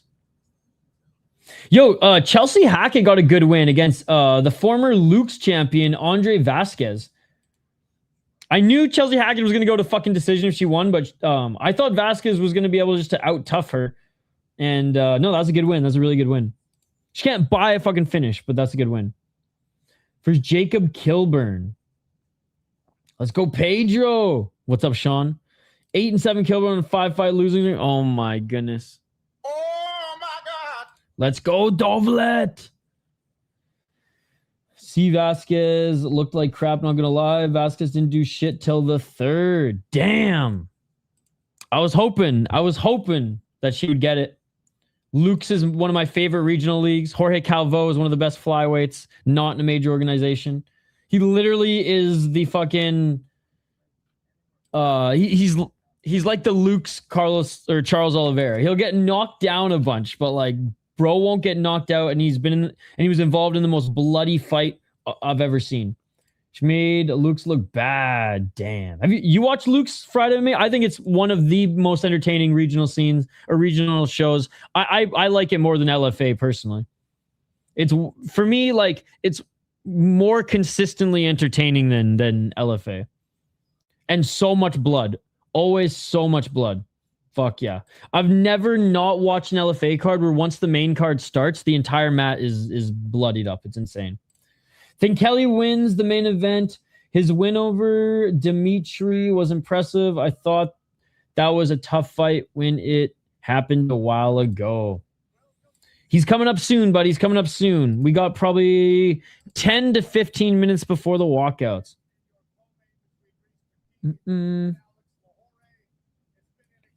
Damn. In Chicago.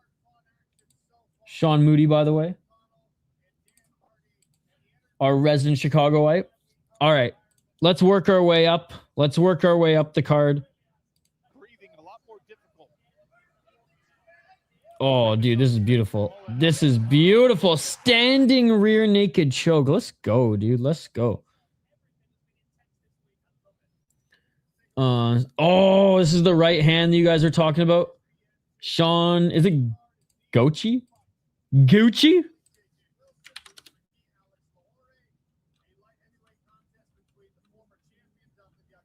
He's more badass than Gucci Mane in my mind. Oh! Boom! Big right hand. Holy shit.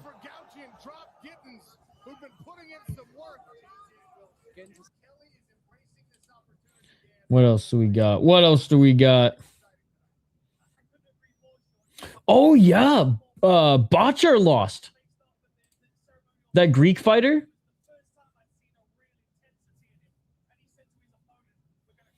I did say that, like, I wasn't confident in his... in picking him for a win, but as an underdog, he was a good underdog to take. But didn't work out. Didn't work out.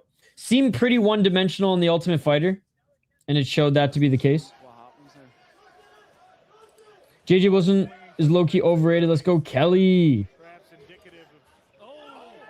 Dude, I thought Bachar was going to get it done here, swinging for the fences, but Martinez ends up getting it done.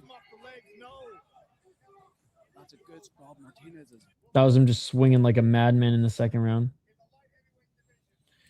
Martinez just started off slow as a pro, but has really started to get his ground game together, and he's actually really good on the feet too. This is the finish. Great win by Martinez, man. Great win by Martinez. All right, the next two fighters, I think, are about to make their walkouts, actually. Yeah, great win by Martinez. 6-fight win streak, yep. Nasty. Nasty stuff. Yeah, then we watched the Unk fight already, but we'll share that in a sec. Let's get back to the chat. Yeah, I would go on you next. I'm watching it on you next. Yeah, Dovlet's up next. Why do you make the decision to lose? Peoria, not Chicago. That's what's wrong with non-Illinois people. Everyone knows about Chicago. So yeah, no, exactly. Same with like Minnesota. Everyone's like, actually, no one even says it's actually opposite of Minnesota. Everyone just calls it Minnesota. And I'm like, you know, there's more than just like there are cities in this state. PFL Brussels is going to be good. All right. Yeah, fighters making their walkout. So not 38 minutes. Thank God. Tyson Pedro making his walkout right now, chat. Looks a little bit older. Doesn't look as youthful as he did in the UFC. Fight doesn't go. Not a bad play. -150. Dovlet can sometimes start very slow. But Pedro takes too many risks. All right, Prodigy. You're gone, dude. It's not on yet, Mark. I just said they're walking out now, buddy. They're walking out now. Tyson Pedro's walking out right now. He's about to be looked at by the Cutman. Eugene Behrman there. Maybe PFL listen to our complaints. Perhaps. All right, let me know who you guys got in the chat. We'll continue watching some of the highlights after this fight. Dude. I literally told him it's on you next. If he's too lazy to buy a gift card, make an account, get a VPN and use it, that's not my fault. Probably hasn't trained MMA for a while, I reckon. Armin was removed from a plane? I can empathize. Looks like a makeover. Dude lost weight. He does look a little thinner for sure. You can just see it in his face. I guarantee 99% of the people have no idea what it is, and that's what makes it funny. That's why they are not real MMA fans. They are fake MMA fans. All right, Dovlet walking out to the more gangster song too. Honestly, Dovlet looks slimmer than his last fight too. He was looking at his phone during takeoff, but why is Armin on a commercial flight? I'm so confused. Some lady was looking at him like that scene in Harold and Kumar, and he's like, "Woo! It's a bong." A what? A bong. It's got a bomb. Well, that's a controversial take. I mean, if you're brown living in Canada and the United States and you haven't been either kicked off a plane or detained at the airport over 50% of your times at an airport, you're not a real brown person living in the United States or Canada. I think I have only been able to go on a flight without being detained or gone to extra security once. And I'm half white, born in Canada, dual citizen United States. And I still get fucking detained, dude. So I fucking hate airports, man. I always just get put in a fucking room and questioned. Motherfuckers asking me if I'm fucking Muslim and not. I'm like, bro, this is craziness. What's up, hybrid? Oh, it fucking sucks, dude. Especially when you're high on edibles. Oh, it's the worst. Matt Brown probably travels so much. He was in Japan a few days ago. Yeah, dude. It's nuts. Dude, even Dovlet looks fucking slim and trim. Even like because like I used to travel with my parents as a kid and, you know, half Persian, half American, like every time I traveled with my family, it was just like, or the whole time our car was pulled over and fucking searched, all our bags were searched. It's just like, it's fucked. It was a good fight. Yep, it was a good fight. You think bro brought the Glock? I never bring Glocks into airports, sis. That would not be a good idea.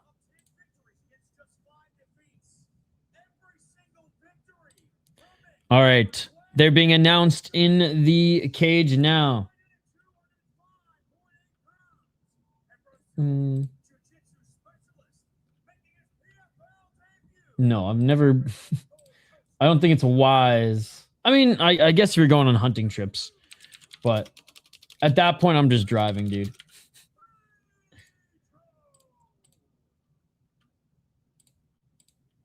Tyson Pedro again returning after 2 years away from the MMA cage. I don't think so. Again, this is why...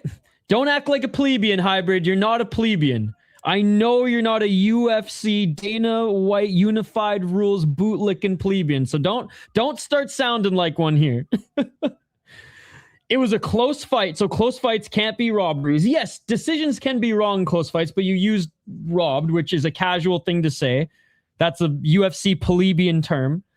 And second of all, I don't think so. I think the first 2 rounds went to Sheridan. I think the third round went to Mixan. At most, you could say it was a draw. Mixan got 10-8 in the third round. Now, I would have been okay with that.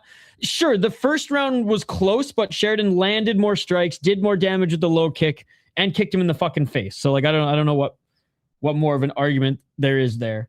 But I just hate when people use the word robbery for that because it just diminishes the word robbery. The word robbery in the MMA world, because of shit like this, has no meaning anymore. And I'm sorry to throw my boy Hybrid under the bus, but it's true. Like it's just I have to call out the examples even when it's the homies and especially when I do it. No, get Robert to close. The first round is razor thin. 4 minutes and 33 seconds. But I mean, like, rob means nothing now in the world of MMA. It's just like it's an eye-rolling term because of shit like this. All right, round 1. Let's get it all. Let's get it. 4 minutes and 20 seconds. Smoke him if you got him. Front kick by Dovlet. I love how Tyson Pedro comes into the league ranked number 9. It was a great fight, Hybrid. It was a great fight. Go Big Yag. And it was a great... it was great for both guys to showcase how tough Mixan was, and it showed that like Sheridan actually can get past tests. Absolutely. Low kick by Pedro. Yeah, that fight was fucking awesome. This has been a really good card. I was setting up the stream when that fight was on after work, and I was loving every second of it, Hybrid. Oh, big right hand by Dovlet. We'll watch some highlights of it right after this fight, bro. It was also 30-27 tied to Ivasa. Wait, this isn't tied to Ivasa? 3-23. Pedro feints, but not throwing that right hand. He was doing the Burmese jab, ladies and gentlemen. Pedro's looking for that eye poke. 3-13. Nice low kick by Pedro. Dude, this is like a step back left by Dovlet. Dovlet does like to keep that left hand low. It is live right now on Unext.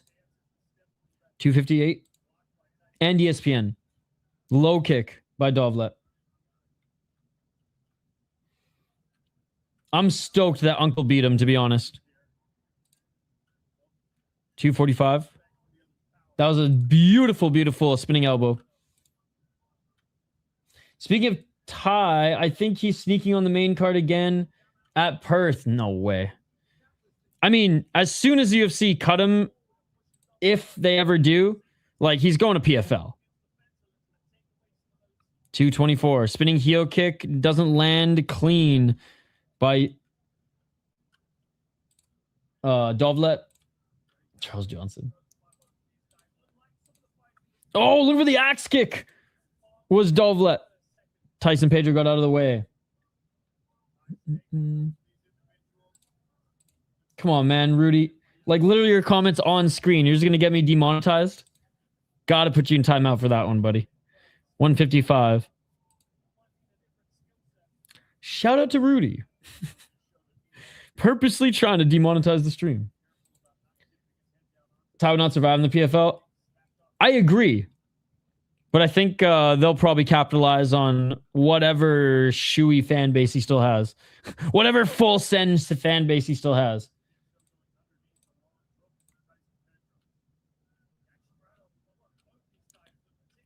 No, like sneaked on as in like non-deserving, I think. I don't know, man. I mean, Sharaf, I think, is honestly... This is how bad Ty's been, that like I think Sharaf is better than the Ty we've seen in his last few fights. 105. Missing with the high kick was Dovlet. Again, Dovlet's really keeping this at distance, landing low kicks, landing some body kicks, landing some jabs, but hasn't landed anything huge just yet. Pedro with the low kick. There's just not a lot going on, Ryan. Thank you for calling me little bro, because I'm probably so much older than you, and I'm glad that I still look young, my friend. Yeah, there's nothing going on in the fight. 38 seconds. Low kick by Pedro. It's a very, very boring fight. So that's why I'm reading chat between. Or Ryan wants me to do this. Ryan, you want me to do this? Yeah, I'm going to do this for Ryan. Ryan wants me to comment on the fight, so I'm going to comment on the fight for him. Literally nothing's happened. Low kick by Pedro. Counter led by Dovlet. Yeah, Ryan's kind of dumb, ladies and gentlemen, but don't worry. I think that at heart, you're a smart guy. Nice takedown by Dovlet.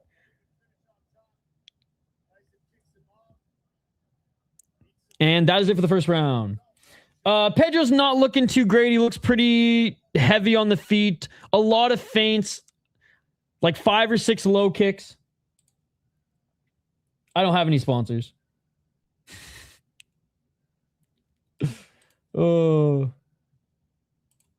Kerwin. I don't know why Ryan is... I don't know what your deal is, Ryan. Yeah, I'm literally giving you live play-by-play. I'm commenting on every single thing that's happening in the fight. When I'm reading chat and things aren't happening, like I'm reading chat when things aren't happening in the fight. You guys just want me to ignore chat and be silent? It's so funny when people say that.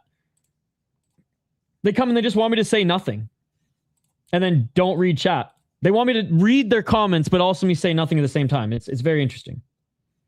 My under 1.5 is cooked. Yes. All right, we're commercial break between rounds 1 and 2.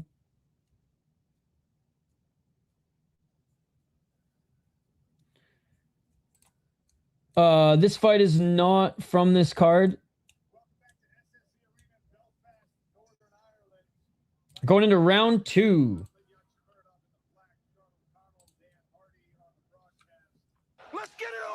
4 minutes and 53 seconds on the clock.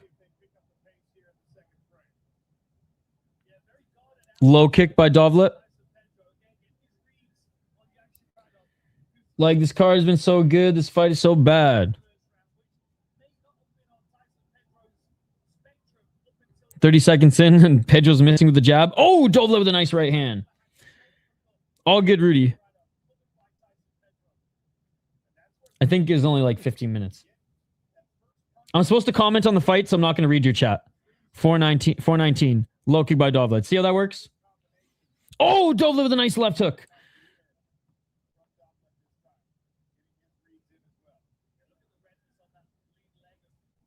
Nice right by right low kick by Pedro, and Dovlet with the counter right as well.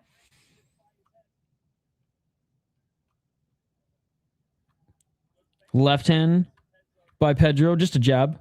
Another left jab. Dovlet leaning a lot more on the counters here in this round because Pedro's actually throwing that left jab a little bit more. Pedro wasn't throwing much at all in round one, dude. 338. Low kick by Pedro. Oh, Pedro, the nice right hand. It's on you next. That's what I'm watching it on. There's not even Japanese commentary for this one. It's English commentary. Front kick by Dovlet.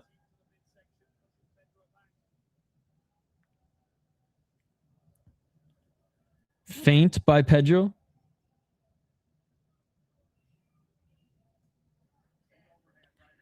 $305. Yeah, you're commenting in the chat, so interesting. 256. You next. It's in sign language. 245. Not a lot going on here, guys. Again, Dovlet is very much banking, or he's just playing the counter game. There's a low kick by Dovlet. He's waiting for Pedro to shoot first. But you can see bruising on the lead left leg of Tyson Pedro.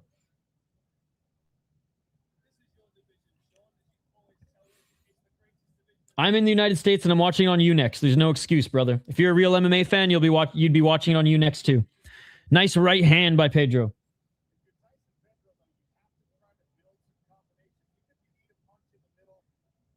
Pedro he's at least eaten 12.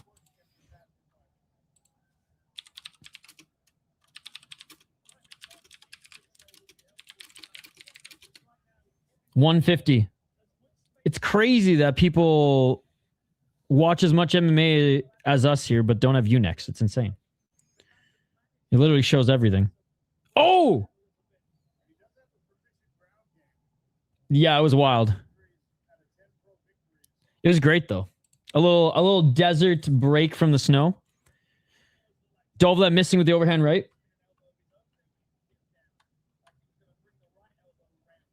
Pedro looking for the front kick. Feint. Oh, he did. He was able to step out away from that big left hand. 112. Oh, Dovlet with another left. That lead left leg of Tyson Pedro, man, it's cooked. He's having a tough time putting some pressure on it, and it's swelling. Left jab by Dovlet. It's just so PFL that Tyson Pedro comes over from the UFC, so they give him number 9 ranking. That's what I'm saying. Rankings don't mean anything. Oh, big right hand. Big right uppercut by Dovlet. Left hand by Dovlet. It is like one of the biggest fight streaming platforms in Asia, as well as other things. Before UFC didn't have pay-per-views, all the pay-per-views, all the fight nights, everything PFL, everything Shuto, most things Ryzen, and then Ryzen.tv as well. All of Knockout, all of K1, all of Shuto. Oh, a nice little reverse dog by Pedro, but nope, ended up getting taken down by Dovlet, who ends up finishing the takedown. Now Dovlet, big knee. It actually didn't even hit because Pedro got back up to his feet, but he was looking for the superior rule set grounded knee. And that is, I think Pancrase is also on Unix. Yeah, everything's on Unix. Dovlet could do with throwing a bit more field. Pedro doesn't have anything for him. Dude, I can't read Japanese either. You have Google. You can translate it. Come on, man. It's a 2026. Don't say foolish things like that. You're a smart guy. You're a smart guy. You're a smart guy. Literally, your Google Chrome browser can translate text on a website, my man. You're a smart guy. You're a smart guy. You're a smart guy. 2026, ladies and gentlemen. Can't figure out Google Chrome in 2026. Can't translate websites in 2026. Bruh. Fucking Windows 98 did that shit in 1998. Nope. I pay $20 a month for it. It's the best fight streaming service out there. Worth every penny. You need a VPN, obviously, to set to Japan, but you're a smart guy. You're a smart guy. You're a smart guy. Round 3. I can't believe this has gone to the 3rd round. 4:55. Fight still going on. Yo, Bacon, Eggs, Cheese podcast. He needed this to go the distance. I'm a smart guy. Pedro's losing 2 rounds. Dovlet is playing a very big counter game here, but he's absolutely landing the better shots. It's not even close. Pedro fighting so safe, and Dovlet's fighting even safer playing a counter game. Yeah. Pedro can't put a lot of pressure on that lead left leg because Dovlet chewed it up in the first round and a half. Oh, big right uppercut and left hook by Dovlet. Dovlet's winning. I literally answered your question. Oh, counter right by Dovlet. Dovlet, left hand, swings over the ducking Pedro with the right. Left jab by Dovlet. Dovlet with the left to the body, misses with the right hand. Dovlet throwing combos. He's trying to finish. Finish him. Left jab by Pedro. Vote for Pedro. It's crazy to say that this is the featured fight. It's the first fight on the main card, but it is. My boy Jesus, man. I took Pedro. Why? The question is why. Dovlet should let loose here, but he keeps letting up. Dovlet with the low kick. Dovlet's actually just using this fight to cut weight for his next fight, guys. I'm kidding. Pedro's cooked, yeah. 320. Nice left jab by Pedro. Dovlet with the left hook. Another left hook by Dovlet. Dovlet just screamed in his face. No problem, dude. No problem. That one's tough. That one's a coin flip. Could really go either way. JJ's got the experience and is pretty crafty, but his opponent's so tough. Oh, big counter right to the body by Dovlet as he ducks under the double left jab of Pedro. He is wearing it. Somebody slide him the Glock and he's good to go. Oh, Pedro with a big right. Oh, Pedro. No way. No way. Pedro just dropped Dovlet. Pedro just dropped Dovlet. Dovlet back up to his feet, but he's seeing the Tweety Birds. Pedro with the left elbow. Oh, Pedro just dropped Dovlet again. No way. No way. No way. What a comeback. Dovlet's still alive somehow, some way. Dovlet looking for the left single leg. Big John allowing this to go on. Dovlet back up to his feet, but running into Big John. Tyson Pedro with the left hook. Dovlet needs to get into the clinch, and he does. 2 minutes and 17 seconds. This is insane. This is insane. This is insane. Anything can happen in this sport. Ah, Tyson Pedro lands another right hand. Hammer fist by Pedro. Dovlet rolling, surviving. Dovlet, tie clinch, eats a right hand. Pedro with the left. No fucking way. Oh, big right hand by Pedro. Ow!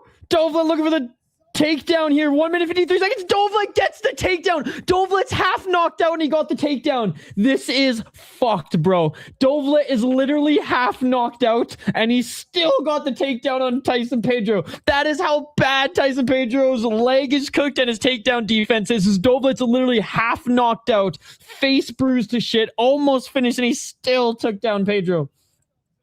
He slammed him to the ground. Yo, after first 2 rounds of like easy Dovlet, Pedro almost finishes him. Then Dovlet gets the takedown. Now Dovlet's in the top position. 1 minute and 20 seconds left. Plant-based, right? And Dovlet just scoring points now. He might have saved this from being a 10-8. He likely will still lose the third round, but man, Dovlet in half guard. Pedro looks a little hurt. Could you imagine if Dovlet finishes it here? Dovlet with the big left elbow. Dovlet with the left hand. He was doing the chicken dance and he got the takedown and the slam takedown. Dovlet landing some left hands. Yeah, no, for sure, for sure. Holy shit, dude. More just muffin left hands by Dovlet, but honestly, you can't blame the guy. He did exactly what you need to do. Oh! 12-6 elbow from Dovlet. Holy shit, 31 seconds. What a third round, dude. What a third round. Dovlet with the left, Dovlet with the right. Dovlet with a big right elbow. He's beating the shit out of him on top right now. Pedro was so close. Oh my God, big left hands by Dovlet. Great work by Pedro. 5 seconds. Oh, another left by Dovlet. And that is it for the fight. Look at that cut on the side of Tyson Pedro's head, man. How the fuck is Dovlet still alive? That 100% saved the 10-8. 29-28. Dovlet with the first 2 rounds. Tyson Pedro just cracked him with the right, and that was like the beginning of what was almost the end. Oh, great work by the ref. Sorry, Big John. No, Big John did a good job. Dovlet was constantly moving. Unlike the ref in what fight was it? Unlike the ref in the Dean Garnett finish. Dean Garnett finish. And you could even argue the fucking Chaaban one as well. Those guys weren't intelligently defending themselves. Yep. Let's go. Even when he was on autopilot. Holy shit, dude. That was crazy.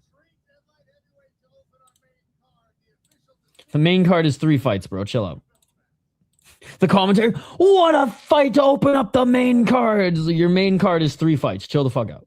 We're on the co-main event, and we just started the main card. Like, oh, we're about. We got a commercial before the official decision, but holy shit, dude. That was fun. First 2 rounds, super boring. Third round, insanely fun. All right. Still awaiting the decision. Hey, if you guys were impressed with Sheridan's fight, I did a prospect report, a whole profile on him. Bro, every fight so far has been great.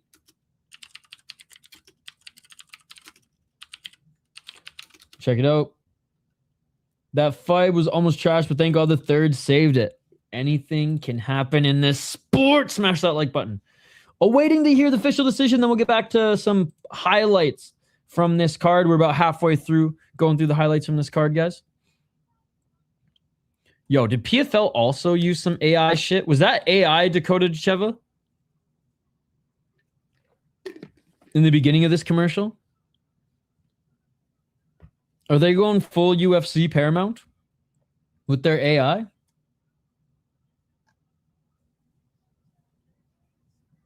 What is this? Oh, their next tournament finals card. The Otoro tire ad is horrible. AI, look at this, right? Flip a coin. Flip a coin. JJ might be a little bit more crafty, but Kelly is just fucking strong. It's more of a beast, so you could make an argument for either. Flip a coin, go with whoever the coin tells you to go with, hybrid. Okay, it's just a PFL 2026 ad. All right, whatever. Still awaiting the official decision, by the way, guys. Still awaiting the official decision. Then we'll tee up Rhys McKee against Alex Lohoré, which Rhys McKee, another UFC guy. It's crazy that Rhys McKee's been fighting so long. He fought in Bama and didn't just have like a cup of coffee there, like 6-2-1 in the mighty Bama. Fucking love Bama, dude. Such a sick fucking league. Way more fun to watch than Cage Warriors. Yeah, this isn't Muay Thai. This isn't Muay Thai, and this isn't Superior Rule Set. If it was Ryzen rules, then like, or like old Ryzen rules, but Superior, like the original Superior Rule Set, then yeah. But I don't think that was enough for a 10-8. Especially since Dovlet was able, with 1 minute and 50 seconds, to get that takedown and actually score. You next. Obviously.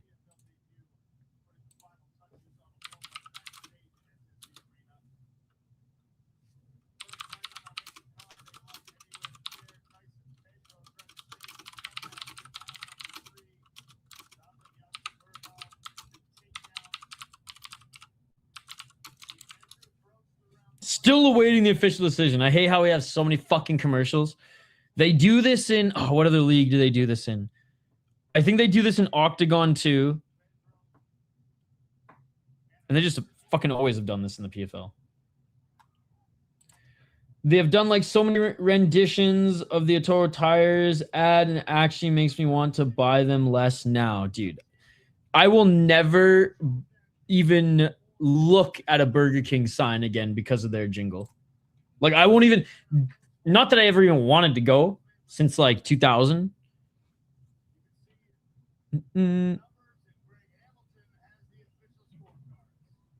What?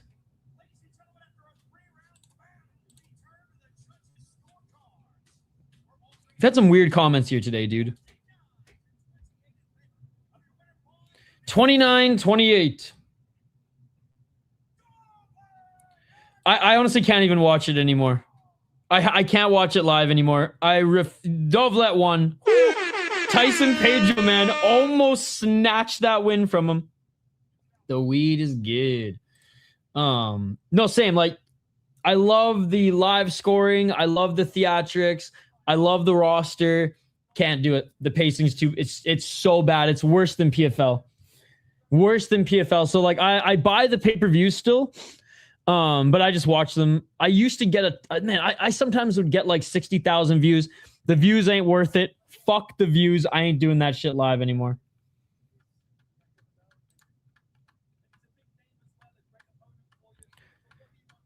Every now and then I might do one, but like the pacing has gotten so bad. Only just tuned in all the way from Australia. Shout out to our boy from Australia. First 2 rounds, all Dovlet, just countering and outstriking Pedro, piecing up that lead left leg. Pedro cracked him with the right hand in the third, and Dovlet was on skates for like a good like minute and a half, and Tyson Pedro almost finished him, dropped him a couple times in like in the sequence, right? And then Dovlet, half like knocked out with 1:50 left, was able to get a huge slam takedown and just, you know, muffin shots in the top position to ride out the round. He won the first 2 rounds. Pedro won the third. It was a fair scoring, but yeah, definitely made it interesting in the third round. I think the LFA card is actually going to be better than the UFC card, but the UFC card does have some decent prospects. I posted all their videos. I think a lot of people are giving the Canadian card a lot of hate because there's not a lot of big names on it, but there's a lot of fun prospects. Like I said, I posted a whole prospect video, but the LFA card has even more dangerous and more fun prospects, in my opinion. Dude, unbelievable. 1-round war. Octagon is great, but wow, that's crazy. I know I hate when the main event is like when UFC is starting and I can't focus. I don't care about overlap because, again, I don't really care about the UFC that much. I just cannot stand the pacing. Hey, good to see you, Sheldo.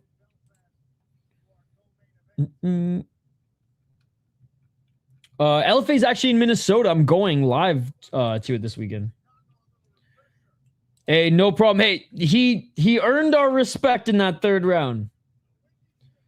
Yeah, dude, that Contender Series fight was unreal. I think people forget. Everyone's like, oh man, fucking, what's his name? Mr. Mama.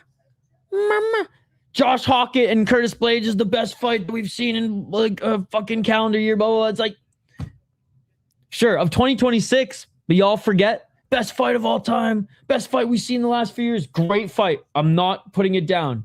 Y'all forget. Y'all forget about that little Russian's performance. I posted a ton of his highlights, dude. I posted a ton of his highlights. We were saying almost the same thing. Not quite the same level. Like, I'll give the nod to the heavyweights, personally.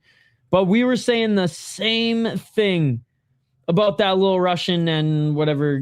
The guy he beat, did they both win contracts? I don't remember. Did the UFC just flat out sign him? But he ended up losing the Contender Series fight because I think he got, like, taken down a few times. Man, he's good. Right? Absolute banger. Dude, that is awesome. It's so much fun. Okay, yeah. Sick fight. I posted a lot of the highlights here, actually. Yeah, every fighter under 3 pro fights in the UFC, I post a highlight. What the hell? I post a highlight package of them weekly. Let's go chat. And they both deserved a contract because it was one of the sickest fucking fights that's seen in a long time. I don't know if you already saw, but check out Sergio Cossio and Tapology. Dude thinks he's the next Askar Mozarov. Dude, I know. So he's had a few flagged fights. We're actually gonna watch a couple of a highlight from his fight before we get into the Rhys McKee breakdown.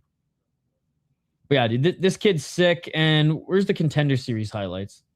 I posted the link to this in the chat, so guys, go check it out. But like, even his this was the contender. Yeah, this fight was so good. Arguably the best fight of 2025. One of. Certainly. It was so good. It was so good. He's so small, though.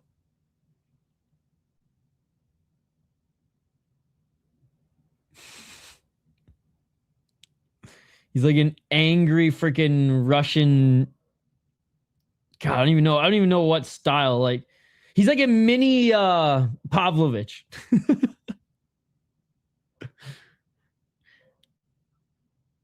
Literally the mini me version. But yeah, anyways, he's dope as fuck. Let's turn our attention back to the PFL, ladies and gentlemen.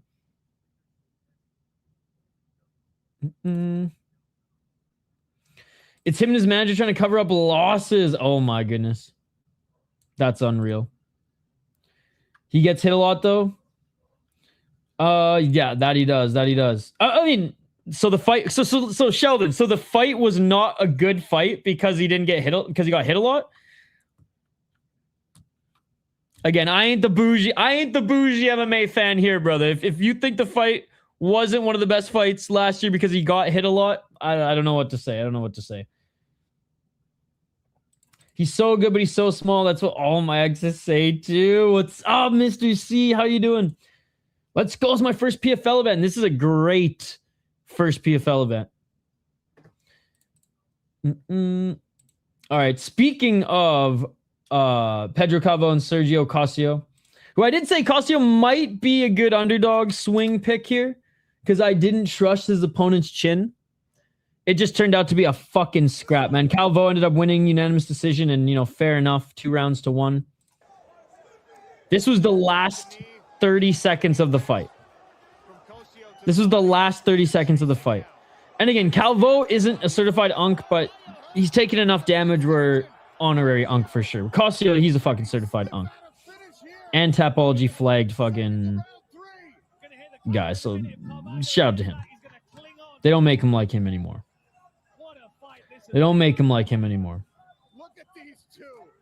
A flurry That I was setting up the stream while that fight was going on. I was like losing my shit. Losing my shit. All right, one more, then we'll get to the preview. Here's the Garnett knockout, dude. Even though I picked against him, you can check the tape. I said I was rooting for Uncle, and I'm so glad that he got the win in insane fashion too. Look at this. Look at this. Boom! Look at that. Look at that. Look at that. What the hell's going on? We got a freaking Paramount blue screen on the clip. Oh! Yeah, see, not intelligently defending himself. Ref allows a couple more shots. Intelligently defending himself, Big John allowed it to go. Absolutely, absolutely. You could see that knockout coming. Oh, yes, says the random person with numbers in their name in the YouTube chat. Okay, Mr. Pro Fighter. Okay. You're a smart guy. You're a smart guy. You're a smart guy. Mr. having to spam his comment. He's that smart of a guy. Don't tell Bilal Hassan he's small. He might wheel. No, but Bilal Hassan's big for his weight class. His opponent from Dana White Contender Series next week in the Apex, Aljo and Zalal card. I can't wait to see him fight too. Damn, good on Cavo's chin for holding up. Cossio isn't the biggest hitter, but still, yep. I was worried about his chin too. We'll catch up on the rest of the highlights here in just a moment, ladies and gentlemen. But first, let's get to the preview of this next one. I love how we are one fight into the main card, co-main event, Bellator style, baby. Bellator never die. Yo, what's up, Denial? Bilal, you can't forget the name Hassan. Bilal, the real Bilal Hassan. I don't even remember that other Bilal's name. What's the other Bilal guy? What league does he fight in? All I know is Bilal Hassan, ladies and gentlemen. The real Bilal. The real Bilal. All right. Rhys, McKee, Moicano did not me. I don't make the rules. Rhys McKee, 14-7-1 as a pro, 30 years of age, 1-3 in his last 4 fights. Another guy coming over from the UFC. Oh, another guy from Cage Warriors that didn't work out in the UFC. Weird. Again, 80% of the time, I'll put up all the fucking LFA champions up against the Cage Warriors champions all day, every day, ladies and gentlemen. 11 knockouts in his MMA career. He's been knocked out 3 times, 3 submission wins, never been submitted. 4 losses via submission or via decision. He's never won via decision. He's finished every single one of his fighters. Hey, that is what we like to see. 1-5 in the UFC. They gave him a lot of rope. 6-2-1 in Bama. Long live the mighty Bama. Real MMA fans know that Bama was always better than Cage Warriors, and it will always be better than Cage Warriors. Let's fucking go, baby. And he went 6-0 in Cage Warriors. Lost to Axel Sola in Sola's debut, and Sola was taking that fight, I believe, on short notice. Beat Daniel Frunza.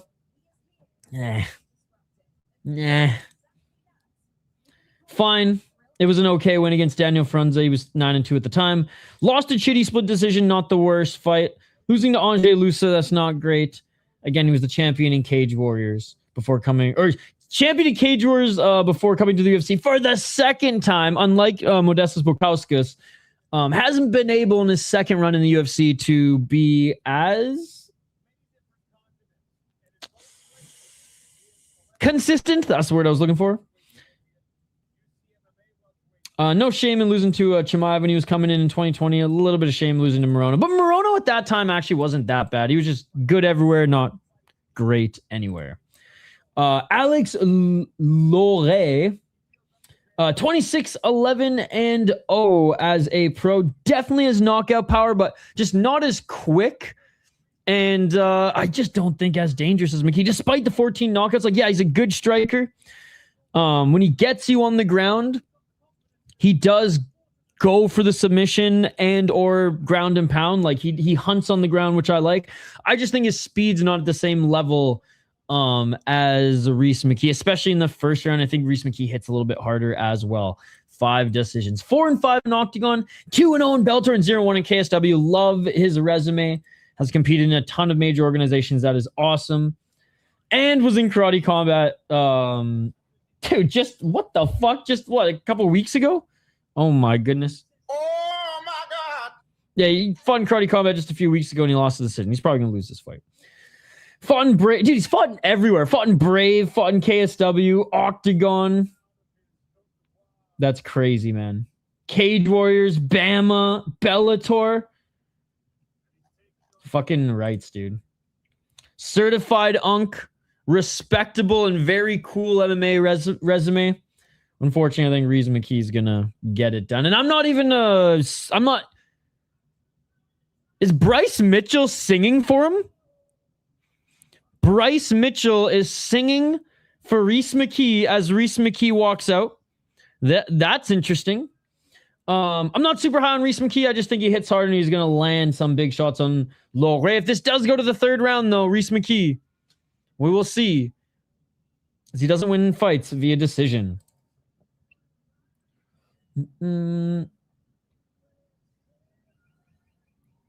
Trying to enjoy this last day of real nice weather. How's the car? Oh, it's so nice. Tomorrow's going to be fucking cold and rainy, and then the weekend might snow again. God damn it. Wait, who? LFA is so much better, even without comparing champs. Way better rate of success. That anything KJ is putting out. Paddy isn't even champ material, and he's the best they've given in a while. Agreed. The fighters are making their walkouts right now. Alex Lohoré could be chinny. He literally got his ass beat like less than a month ago. Okay, I'll check it out, sis. McKee win against Burlington has aged well so far, and Unk Judo Gym is always scrappy. This is a matchup I'd never think of in 1,000 years, but it's weirdly really fitting for both. Bryce Mitchell, the fighter, rapper, preacher, singer, farmer. I'm taking this fight to go to deep waters. God, honestly, like every single one. Like every single fucking one, dude. That's how good of a card it is. Every single one. If there's one in particular, I don't think there's one in particular, man. Every single fight. Maybe to see if Gasho's the real deal. I can't. Every fight's fucking good. Isaiah Gomez, local guy. Every single fight's good. I'm going for the amateurs too, man. Like every fight's good. That's a good fight. Every single fight I'm looking forward to. There's not one single fight I want to see more than the other. Yeah. Chris Cushman actually drove to Minnesota to watch that card too. He's actually at a bar not too far from me right now watching PFL. And then we're going to hang out tomorrow and fucking go watch some fights.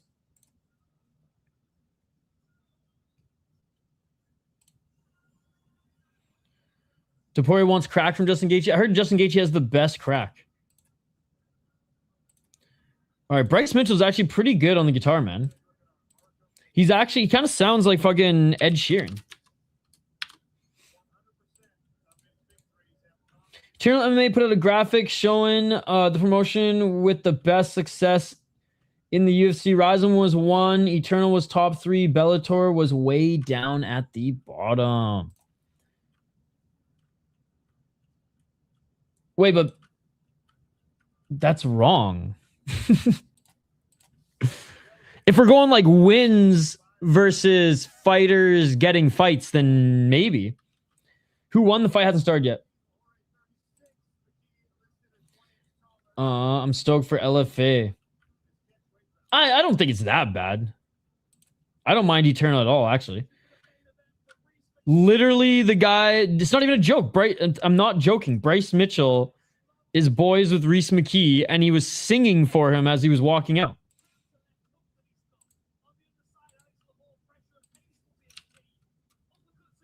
Lohoré, did they straight up take out the accent aigu from his name? PFL, they took out the accent aigu. It's Lohoré, motherfuckers. All right, fighters are being announced in the cage. Let me check out this thing in general.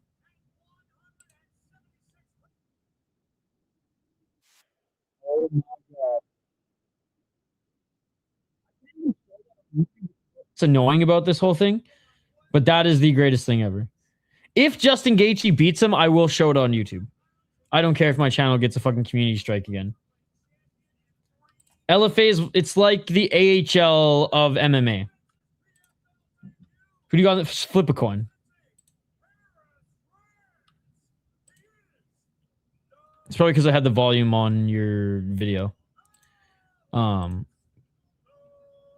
Is it still not working? Yeah, it's probably because whenever I play audio in a different window, it doesn't work. Dude, they're so good. Especially the World Cup.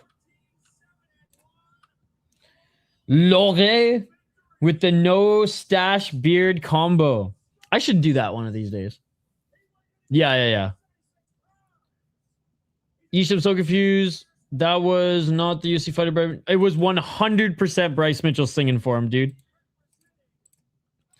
Come on, Friday, mate. You're literally watching this event too. You're telling me you didn't see Bryce Mitchell in the most redneck way possible. Probably sporting them fucking cowboy boots as well from Arkansas. Just play the shit out of that guitar and sing some fucking redneck ass Irish tunes. You're watching. I know I'm watching on you next, brother, but you're watching the same show as me. Got you. Yeah, Eternal MMA is a MMA league. You next. Hey, thank you. Honestly, you're the real YouTube channel. You are my favorite food. That was Bryce Mitchell to me. I've never been more convinced in my life that was Bryce Mitchell. Just like I'm convinced the tide comes in and out, I was convinced that that's Bryce Mitchell, ladies and gentlemen. Yes, fuck upfront MMA. Round 1. I've put fried MMA's brain into a pretzel as well. I'm sorry. 440. You're telling me that wasn't Bryce Mitchell, bro? 442. That was the most redneck thing I've seen in a long time. 437. Bro had the cowboy boots and everything. That was 100% Bryce Mitchell. Fun fact, Hakeem Dawodu KO'd Mike Malott at 145 13 years ago. Exactly, dude. You're telling me that the Arkansas accent and fucking like Newfies and Irish don't all sound the same? Bro. He just put a little Irish twist on it. Them Arkansas can do that, just like the Newfies.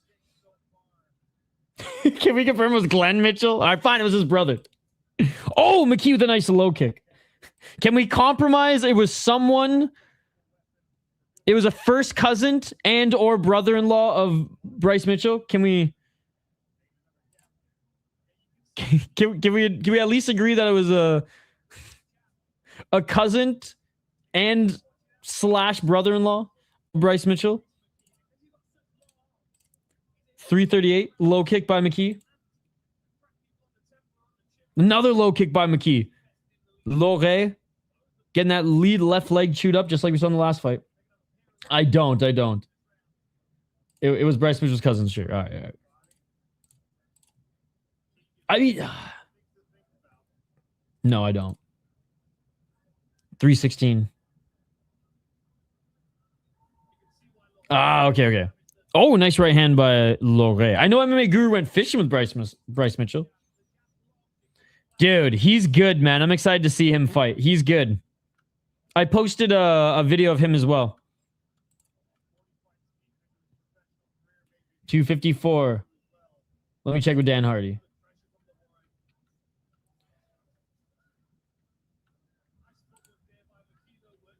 Glenn Shemaev. Oh, yes. Okay, I remember that guy. Left hand by Lohoré. He also got subbed by Bashi, and then Bashi disappeared. Bashi was eating raw eggs the other day on social media. He was just mowing down, just mucking fucking raw eggs the other day on social media. Glenn Poirier. Left by Lohoré. Oh, Lohoré with a spinning, not even a spinning, just a fucking right back fist. That seemed to just crack McKee. 210. Got you. I did hear about the Glenn Shemaev. Like I when that was going on, that was in my chat. I think someone like briefly explained it to me. Lohoré looking for the takedown, and he gets it. McKee gets cracked easily. 146. He goes out on his shield. Can't win a decision to save his life.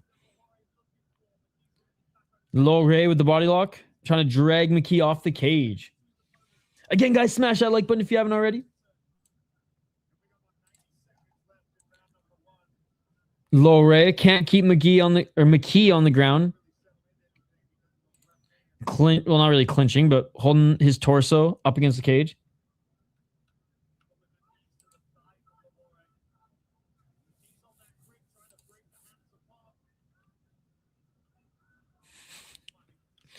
Oh, the Justin Gaethje Glock is great. I will play that on stream, even though I'm not allowed to play that on stream if he does beat Topuria. Oh, McKee. You grab the kitchen. I don't like this ref much, to be honest, guys. He needs to get on the cigarettes and booze diet. And Lohoré with the takedown again. Can't. He's doing a better job of holding McKee here this time around. Back up to his feet is McKee. 35 seconds. Is Lohoré really going to win this round? Is Lohoré really going to win this round, chat? 25 seconds.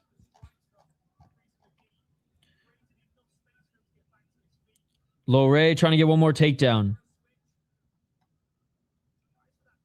McKee doing a good job of fighting the hands here, breaking the grip.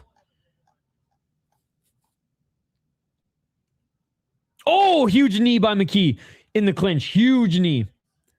Lohoré looking for the right elbow, but damn. Another tough round to score because, like, McKee landed the best shots, but was on defense more than he wasn't.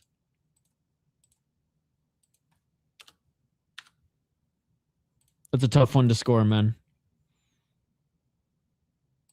Thank God it was in the last fucking 3 seconds or 5 seconds. I picked Lohoré. He fought in Karate Combat. That's how I remember who he was. He fought in Karate Combat a few weeks ago.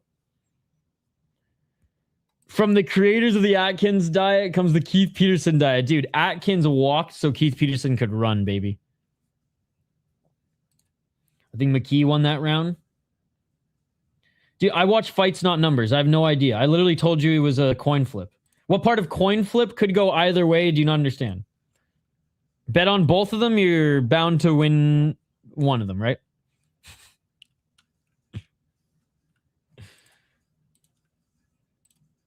I watch fights, not numbers. I don't understand how people can find joy of just watching live odds and not watching fights. It's crazy. All right, round 2 coming up.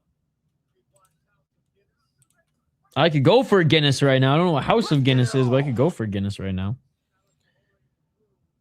Low kick by Lohoré. Oh! Big high kick by McKee. Because I didn't memorize the number. Do you remember that one guy in the chat who got so mad, so triggered at me saying that? He's like, you literally read off his record. You totally watch numbers, you dumb fuck. And I was like, holy shit, you ain't wrong, but holy fuck, dude. The live odds for Alberg must have been insane, right? Just like, well, the Dovlet fight. 413. He had that one in the bag. But anything can happen in this sport. Left jab by McKee. Another left jab by McKee. Oh, another left jab by McKee. McKee getting that left jab going. Another left jab by McKee. Lohoré missing with the left hook. I have a screenshot for him. 0-5 before the KO. 347.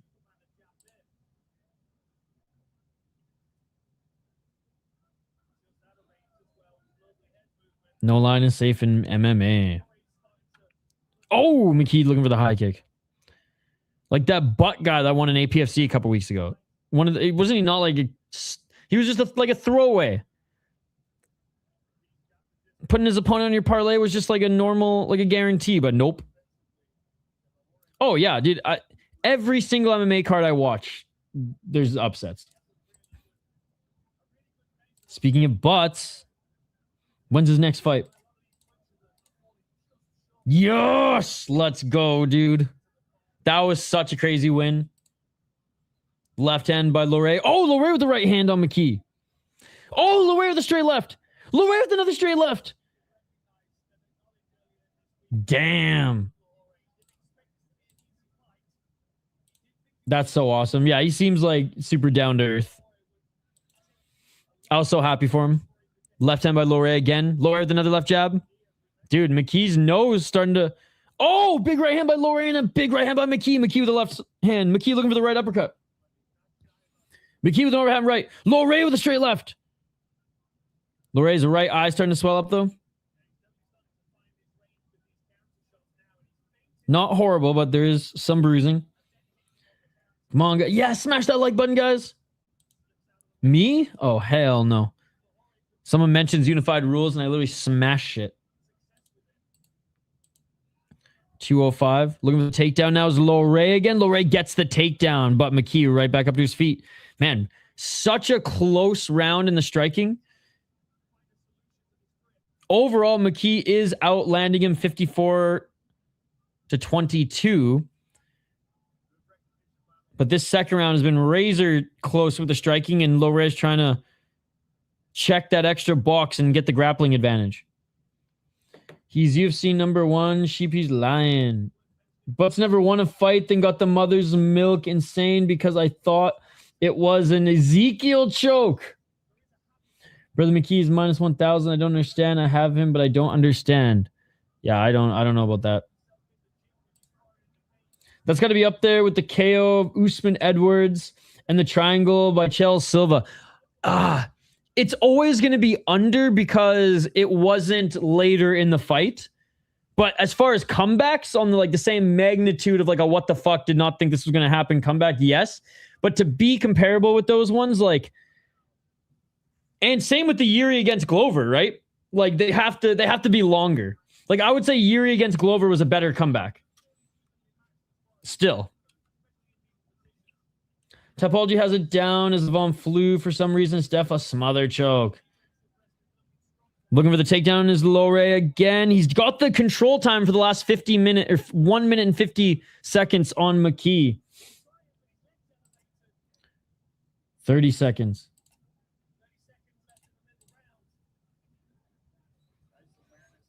Tough round to score again, man. It could be 1-1. It could be 2-0 McKee. It could be 2-0 Lohoré.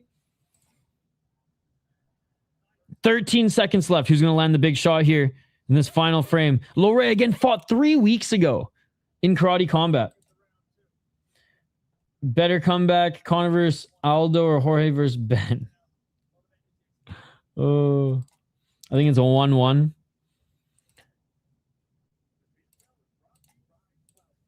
Round 3 coming up, guys, in a very close fight. You could argue that every round went to either guy so far. So, who is going to leave no doubt in the third? I'm back.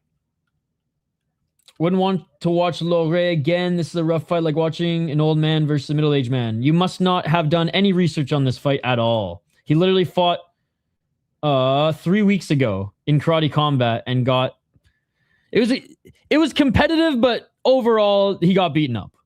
So I didn't expect much from him here coming in against Rhys McKee. And if anything, he's actually holding his own pretty well against Rhys McKee. So I'm actually not even really super critical of him. I'm actually more impressed than anything. Did not think that we'd even be saying that he was I did not think that we'd be saying that this would be a close fight in the third round, yet here we are. Mr.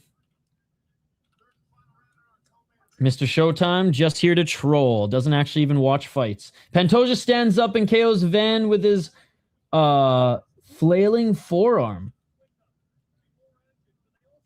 What's this card on? I want to watch it. It's on Unext or ESPN. He is way exceeding my expectations. Not that McKee is a world beater by any means, but I just thought he was going to get KO'd early, but McKee just cracked him in the third round. See, that's what I thought was going to happen in the first round. But McKee finally drops him 30 seconds in with the right hand. That's what I thought was going to happen in the first round. I didn't even think it would last this long. McKee doesn't finish him, gets in the top position.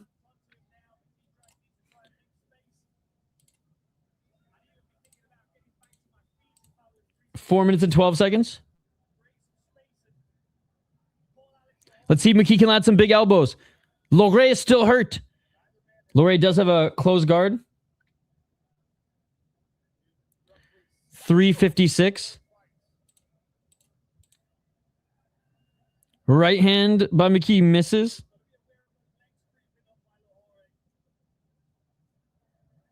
I don't know, man. All you talk about is numbers. You don't talk about fights. I don't think you watch fights.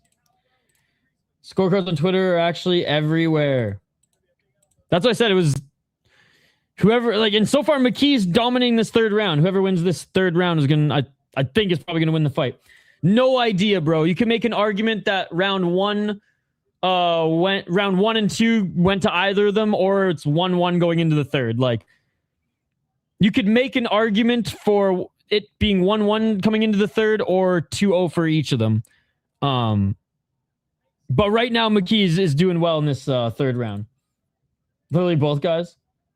McKee dropped him with 30 seconds in and is not doing a lot of damage, but is staying in his guard, staying in the top position, trying to pass in a half guard.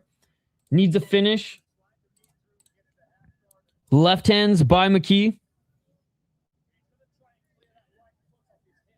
248. He knocked down Lohoré, but doesn't seem to be settling in half guard just yet. He might. Oh, he's looking for a submission. He's looking for a submission. 233. All right, doesn't grab the neck.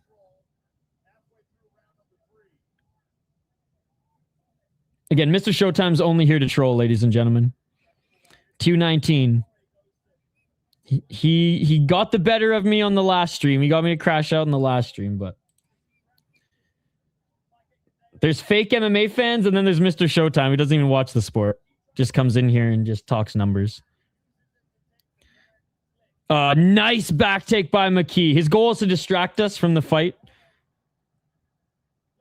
And usually he wins. He's got some sharp swords. Nice job by McKee. That right hook is in. The left is over the shoulder. Yeah, it's annoying as fuck. So 135. Oh, back take. 129. Can he get the arm under the chin? Oh, hey, good job by Lohoré, man. His defense has been good. He hasn't allowed McKee to settle in anything. Oh, so Ethan doesn't watch fights either. It's so crazy how you guys are fans of this sport and all you watch is numbers, not fights. It's insane. It's on you next. 58 seconds. Back up to his feet is Lohoré.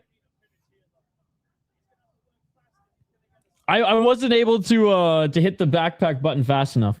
That's how good Lohoré's defense has been. Lohoré back up to his feet. He's looking for the double leg. Yo, what's up, Chris? Good to see you. Lame ending. McKee should have stood up and KO'd him for the fans. Not the showman I hope for. McKee's not a showman, though. This is the first time McKee might win a decision, though. How crazy is that? You're witnessing history, CJ. You're witnessing history. Oh! Right hand by Lohoré. 20 seconds left. Exactly that. And I wouldn't say crafty, but he's probably winning the fight. Oh! Lohoré misses with the left. McKee backing away here. And that is it, ladies and gentlemen. That is it. McKee won the third round. McKee won the third round. He probably won the fight. It was probably 1-1 going into the third. First two rounds were close. I think McKee's going to get his first decision, yeah. He won... I mean, he might have won both round 1 and 2, but I think... Yeah. Definitely 29-28. If it's 30-27, I don't even hate it, because the first two rounds were close. Absolutely.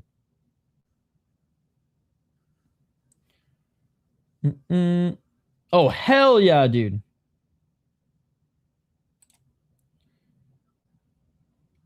It wasn't even that bad. Most boring fight on the card, yes, but seen way worse. Literally 80% of the UFC, other than the last 3 weeks, so maybe 72% now of the UFC are more boring fights, but I would argue that the first 2 rounds of the Dovlet fight were more boring than most of this one. I had 250 on Alex. I'm so biased. Okay. Flip a coin.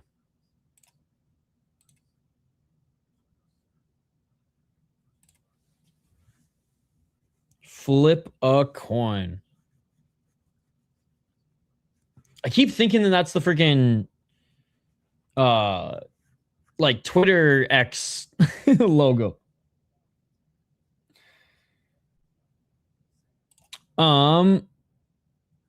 I think my thing is any cards that have prospects, like heavy prospect cards, are just more entertaining if you like the brand of MMA that is violence. If you like technical fights, then sure, big names and numbered cards on the UFC are usually your brand.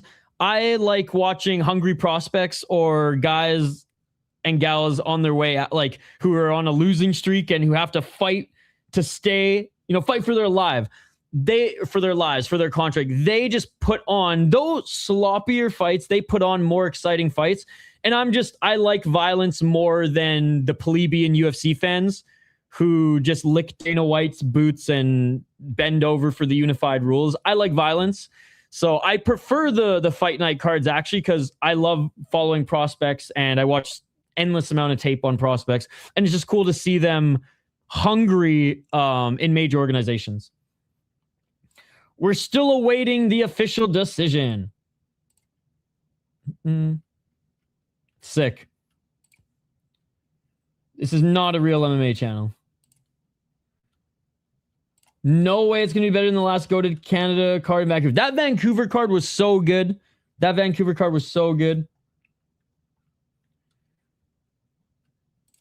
He came out of retirement and he lost the first 2 rounds and then almost finished Dovlet in the third early.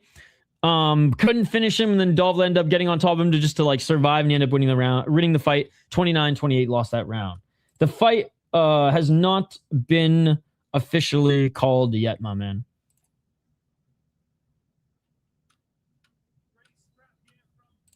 That was Toronto. And again, as long as they're good fights, I don't give a shit. No, the Vancouver card. Vancouver card was dope because A, the Canadians actually won some of them, and B, the fights were just really good. That was the one where Charles finished Beneil. I really don't care about the UFC, so I don't give a shit at all. Kelly's the tougher and more Kelly's the stronger out of the two. Wilson's a little bit more crafty, so it could go either way. Flip a coin.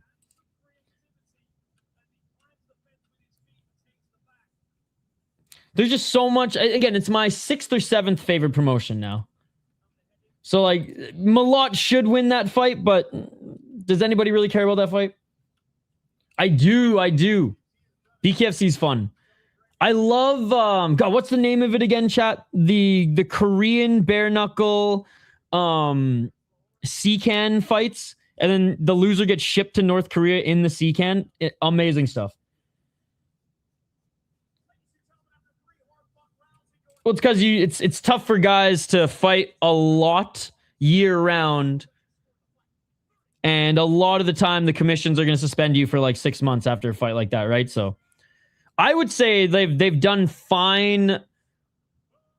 Okay, McKee wins. Rhys McKee wins. Unanimous decision. No shame in that.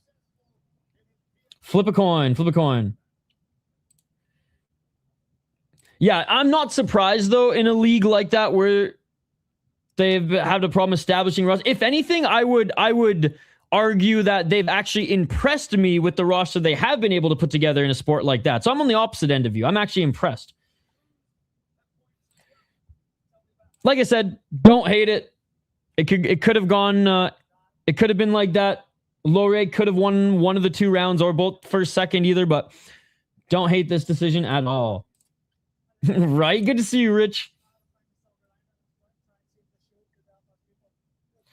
It's not as violent for me as there's so many better, more entertaining leagues. No, I don't hate Dana at all, actually. I mean, I think he's a goof and him hitting his wife is fucked, but like that's not why. It's just not entertaining compared to so many other leagues out there. And the brand of violence, once guys get comfortable and get their big contracts, the fights become MVP style. The fights become crotch sniffing style. And the unified rules make it very, very hard to watch.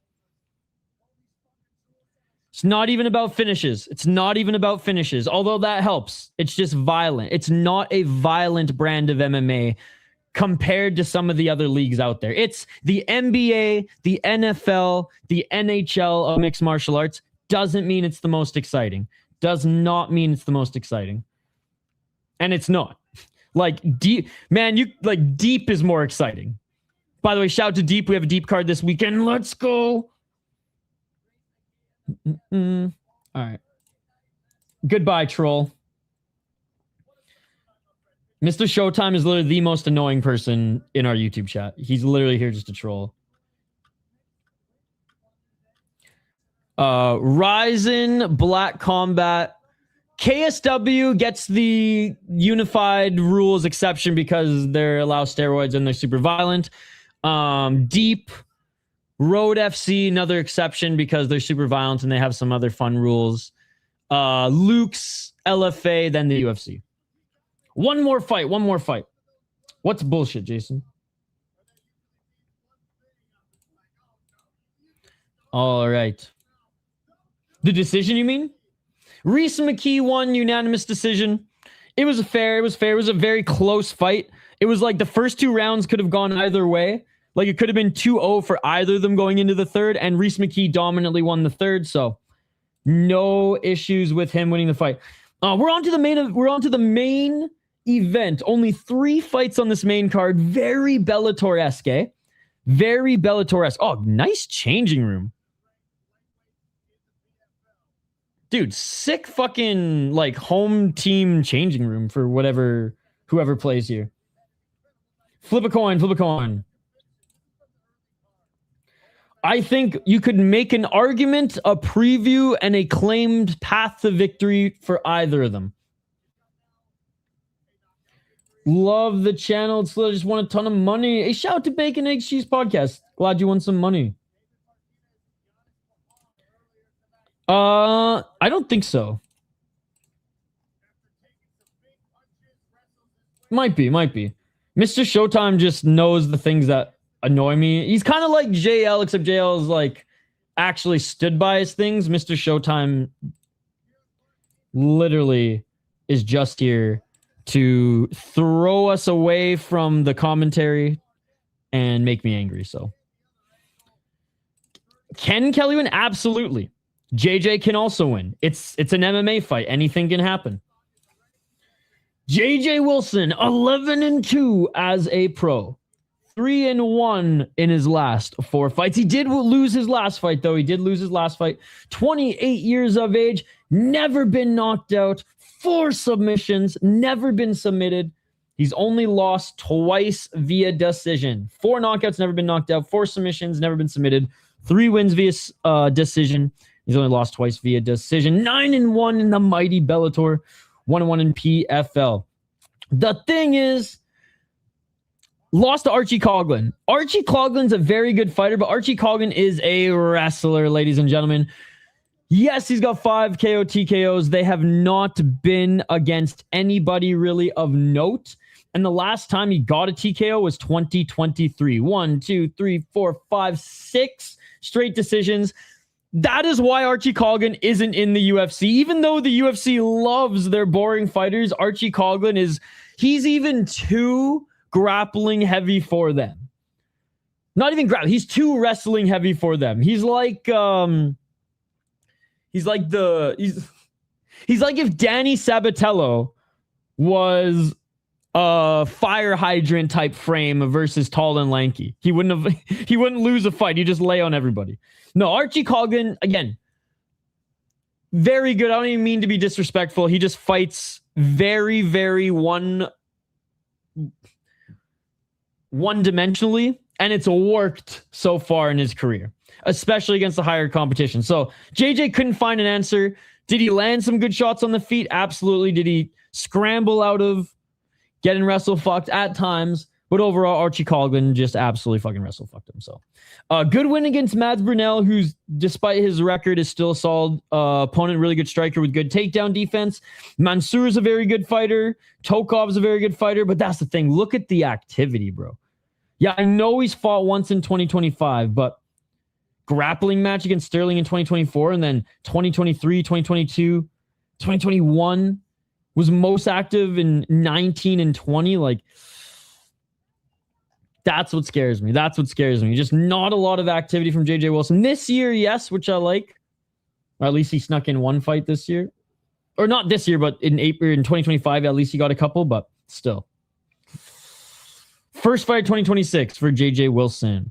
He's going up against Darragh Kelly, who is 9-0, undefeated, 28 years of age.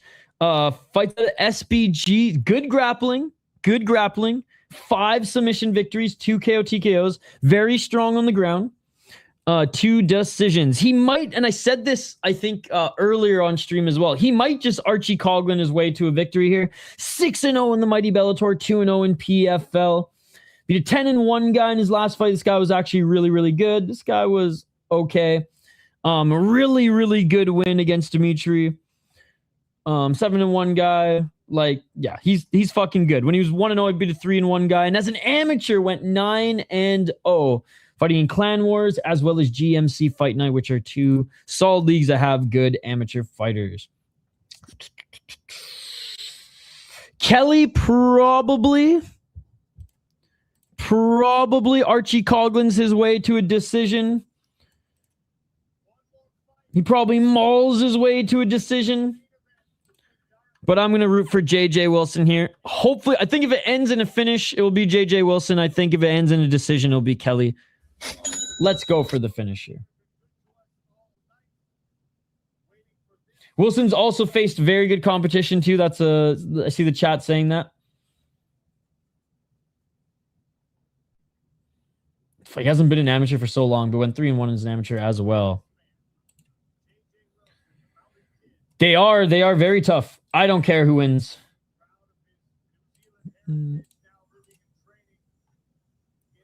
That spinning elbow from the Englishman got the Irish dude earlier. Yep. I wouldn't. I would buy groceries. Kelly has some hometown advantage if it hits cards. The primary fighter in my gym is Jonathan. Oh, no way. Busma, LFA 170 champ. Dude, that's so cool. I'm going to an LFA card tomorrow. From what we have seen tonight, yeah, plant-based. If he goes to decision, Kelly's winning. If JJ had more activity, I'd probably go with him for Bellator nostalgia. Y'all know if there's any leagues that go to KO submission, like you get 3 rounds to do it. If you don't fight, you get a loss. Now that would be entertainment. Ryzen's last man standing belt is unlimited rounds. So they do like 5 minutes break, obviously. Whoever gives up or gets finished is the winner. They just weren't able to do that on their last man standing fight because the arena didn't allow them. Like, the arena needed them to stop at like midnight, and that fight could have potentially made the fight go past midnight. So I literally just did my breakdown, buddy. I literally just did a full like 10 to 15 minute breakdown. Probably a 5 to 10 minute breakdown of the matchup. So just rewind the tape, literally 5 minutes as they make their walkouts now. Oh, I know. That's why you can rewind the tape. I'm not going to do a full breakdown again just for you, my friend. But I'm glad you're here. You can rewind the tape 5 minutes. The fighters are making their walkouts now. Perfect time to rewind the tape because I got to drain the main vein. I literally crushed 1.5 liters of water on this stream. Stay hydrated, motherfuckers, because tomorrow I'm drinking beers with Chris Cushman. So staying hydrated here. Great walkout song indeed. JJ Wilson, Darragh Kelly. I think it's a coin flip. I think JJ Wilson has fought better fighters and he's more crafty. But I think Darragh Kelly's stronger, the better grappler. He might Archie Coghlan him.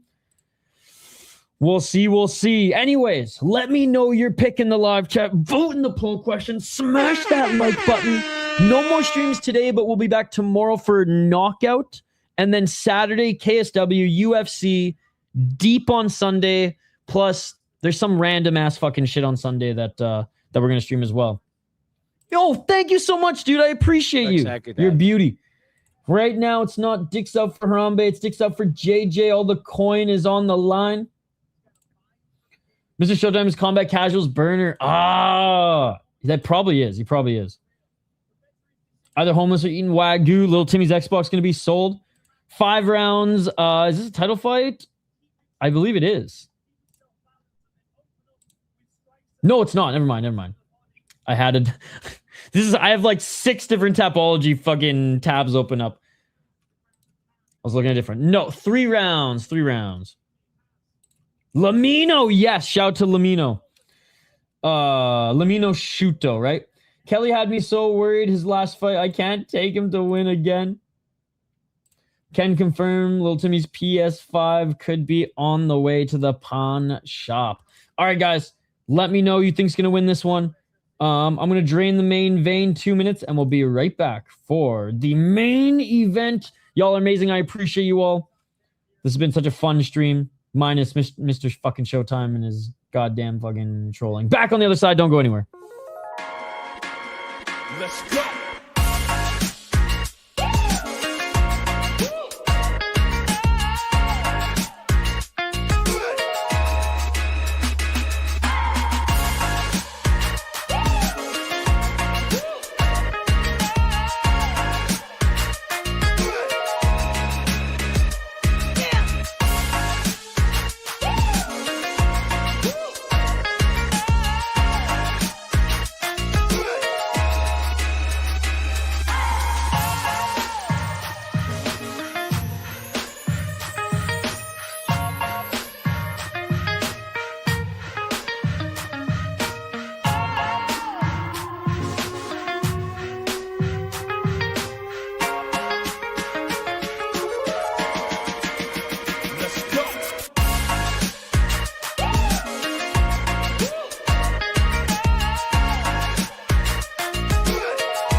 Let's go.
We are back for the main event. I stubbed my toe on the way back to my chair, chat. I couldn't even have a good poker face. It fucking hurts. Anyways, it's one of those where you like nick the corner of the door frame. Yeah, that one hurt. Anyways, we are back, ladies and gentlemen. Just in the nick of time, too, as Derek Kelly is getting looked at by the cut man here. That's most likely not going to happen. No hitter ruined it. Damn, I need Kelly by points. I remember when Garnett called me a deadbeat dad because I said I was taking Little Timmy's PS5. No way. You got Kelly. Damn, I got Kelly for sub, but I don't know if he gets it in 3 rounds. Most likely gonna happen. That's most likely gonna happen. Leader Cola. I just said Kelly has better BJJ, but I didn't know Wilson had never been finished. Kelly, he's just the better, I think better wrestling than like grappling overall, but yeah, just the stronger of the two for sure. He did take this fight on shorter notice, but yeah, JJ tough to finish. And it's because he's just lanky as fuck too. But that's the thing, Derek Kelly, He's tall as hell as well.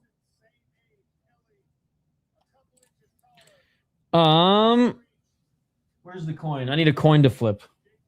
I think I said JJ. Even though they're both Bellator, I said JJ, but this one's a fucking coin flip. If it goes the distance, probably Kelly. If there's a finish, probably JJ. That's why he didn't like me at first. He talked about how he put his kids through college while in the military, and I was selling. I didn't know that's why he was mad at you. I thought you guys were just bickering about something else. Alex, Excel, you got to stop talking about that in the chat, dude.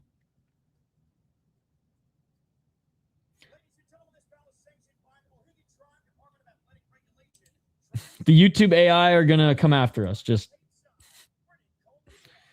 everybody else knows where to find it. It's on ESPN and Unext. All right, they're being announced now, guys. Oh.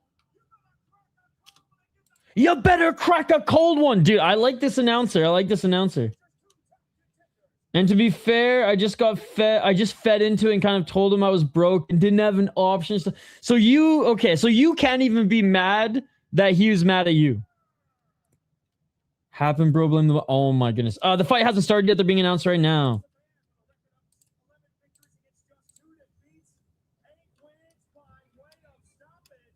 JJ Wilson being announced. Yes, sir. Turn on your Japanese VPN and make a Unext account. It's the best $20 a month you'll ever spend. You get Pancrase, you get Shuto, you get Knockout, you get every PFL card, you get every UFC card. I'm missing a few more, but you get even more. I think Kelly's gonna dominate. Kelly getting a finish in front of the home crowd would be exquisite. That shit beautiful than a motherfucking. How much notice too? When did he pull? What did Hughes pull out? How many weeks notice? Like how long was his camp?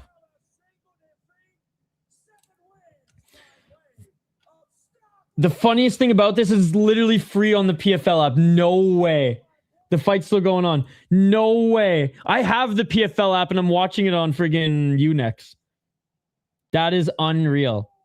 Okay, well there you go. It's also free on the PFL app, guys. How was on the card already against Cossio? Wait, what? He was already on the card against Cossio?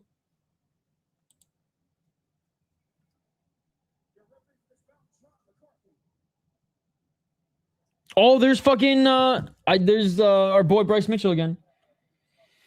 Godspeed. I mean, like the odds are a pick 'em. Like, are you guys even getting that much value to put like 500 on a guy who's like barely? If he was like plus like 150 plus 200, then like 100%. Dude, it's 100%. Dude, it's literally on the PFL app. You can literally watch it live on the PFL app. That's hilarious. All right, round one. Let's get it on. That's awesome. Here I am watching on Unext. Shout out to Unext. Best website on the planet. 453. Kelly was fighting tonight no matter what. I got absolutely... Oh, yeah. So you gotta get it back here. Rudy, your main account should be back now, by the way. 431. Oh, nice left by Kelly. Body kick by Wilson. Oh, Wilson just dropped Kelly. It's all over. Wilson just beat Kelly. It's all over. TKO. It is all over. What did I say? I said if it ends in a decision, it's probably Kelly. If it ends in a finish, it's probably JJ Wilson. It ended in a finish, which means JJ Wilson knocked him the fuck out, ladies and gentlemen. He will get his Paul Hughes fucking title fight. Holy shit, he just knocked him the fuck out. That's even saying. It's not on ESPN Plus, it's on ESPN. That's why. Oh my God. He's not a bum. You are disrespectful. What a disrespectful asshole of a person here. Wow. Urban VPN Chrome extension free and VPN to Canada. YouTube Fight Network has PFL playing now. Alistair's the man.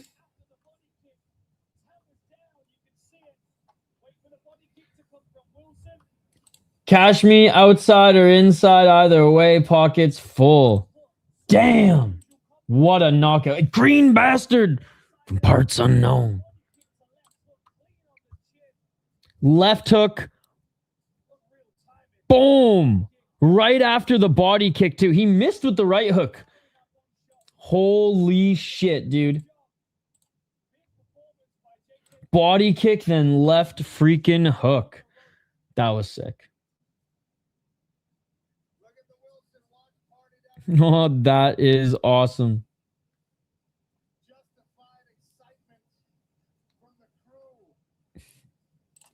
Man, JJ Wilson just won via freaking murderous left hook. Murderous left hook. Wow. All right, they're going to go to commercial before the official announcement. That was insane. That was insane. All right, let's continue to watch some highlights from the PFL card as we await the official announcement of JJ Wilson. This was earlier on the card where Omran Chaaban landed a crazy knee, and this was scary because like he was out, man. He was out. Look at this. He was out here. What I don't like about this is he wasn't intelligently defending himself, and the ref just allowing him who was dazed. The fact that we recognized it and the ref couldn't, even in real time, that one was tough to watch. I don't think that ref has done a good job here tonight, to be perfectly honest. John McCarthy's done actually an excellent job. Caolán Loughran, I mean, we thought he was going to get a knockout. Instead, he feeds his opponent his 16th submission loss. Yes, 16. 16. His opponent has 8 submission victories, or was it 9? And now 16 submission losses. Loughran, the better boxer than he is submission guy, just, you know.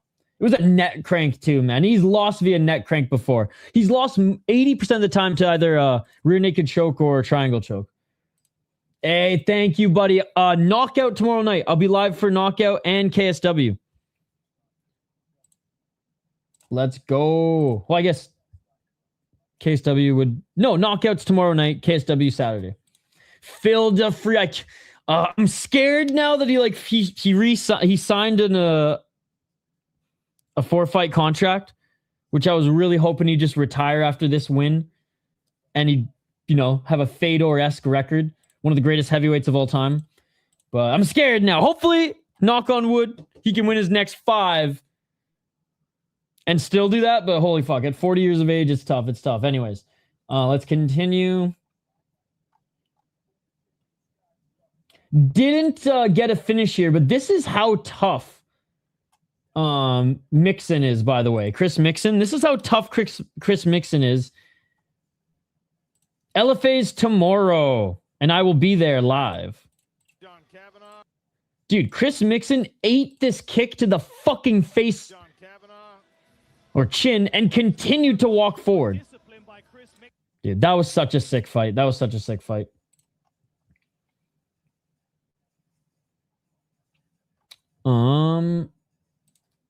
Do they have the next one? KSW Saturday. KSW Saturday. Already bought the pay-per-view. Yeah, and basically, like, McKee won the 3rd round of his fight by dropping his opponent in the opening 30 seconds. Hell yeah, Kelly. I try never to, because I'm in Minnesota, I never miss a PFL card that, or sorry, not PFL, LFA card that comes here. So this was the knockdown in the 3rd round. He was able to get back on him and pretty much stay in the top position for most of the round. Definitely leave no doubt that the 3rd round was his because the first 2 rounds were pretty close. 37 seconds, man, into this first round. JJ Wilson. Is he an ATT guy as well? Dude, fucking Mike Brown has been busy the last few weeks, eh? Holy shit. I guess he's always busy.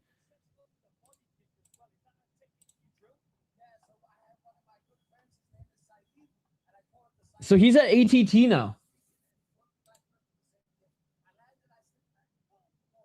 Maybe he was for the last couple of fights too, and I'm just fucking casual fake MMA channel.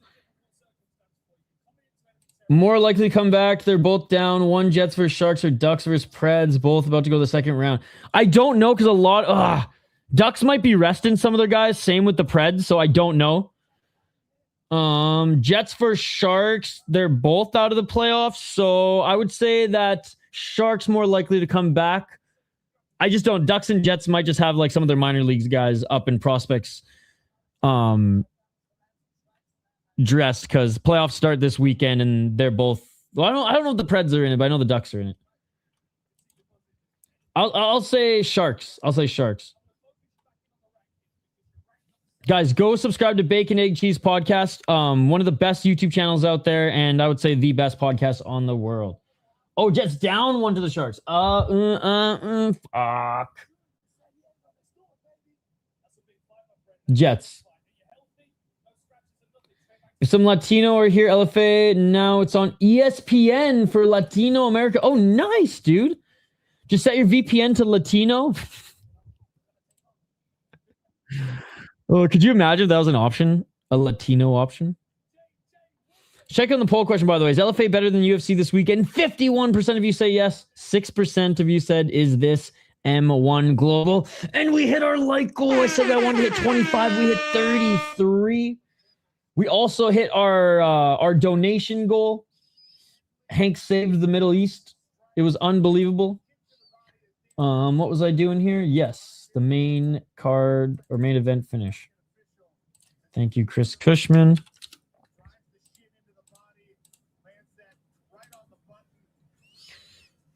I love a good finish. Okay, let's ride. I'll say Winnipeg. Fuck it. I just don't know. I don't know Pred's fucking Anaheim's roster situation right now. Boom! Right after the kick. Right after the kick. Whoops. I didn't mean to do that.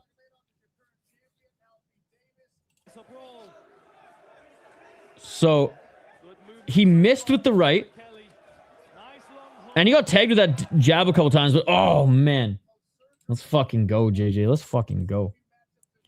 All right, guys, let's go over my schedule quickly here. I'm glad that the guy in which I made the prospect report video on actually won, because that would have been embarrassing to say the least if he didn't. Good Belfast card, man. Good way to start the MMA. Good way to start the MMA buzz this weekend, eh, boys? I will give everyone a shout out to who donated and who became a member. But yeah, a little MMA on Thursday. I am working in the morning, hanging out with Chris Cushman in the afternoon, hitting LFA in the evening. So I will not be streaming during the day on Friday. But after LFA, because it should end around 10:30 my time, I'm going to head back home. And I'll probably be a little bit late, probably like half an hour late. I might miss the first fight. But Knockout 63 is on. It's a great fucking card. And I'm excited for that one. KSW 117 on a Saturday. UFC Fight Night on Saturday. Deep on Sunday. And if I can find a stream or if this is on Unext, I'll do the K1 World Max, whatever the fuck. So anyways, there you go. There you go. As always, I actually finished the highlights early this week. Full highlight video. Every prospect who's 3 fights or under in the UFC, I made a highlight package of them. So go check it out. Go check it out. Some fun ones. Members, some of my vlog content from my trip is up. And yeah, that is it. Oh yeah, and I did a membership stream earlier today as well. Go check it out. I did 10 best highlights of the week and 3 MMA stories as well as my prospect report here. I'm going to try to do one of these every single week on a guy who's just on a random card. Here's the prospect report here. Hey, cheers, plant-based. Sad because it's not more free on YouTube for us, but happy because ESPN X UFC commentary is back. So LFA, that's good. At least the production value will be good. Hey, cheers, TG. Cheers. Thank you so much. Excited for a fun day tomorrow and a fun Saturday and Sunday of fights, ladies and gentlemen. Smash that like button and subscribe, and we will see you on the next one. Peace. Yeah.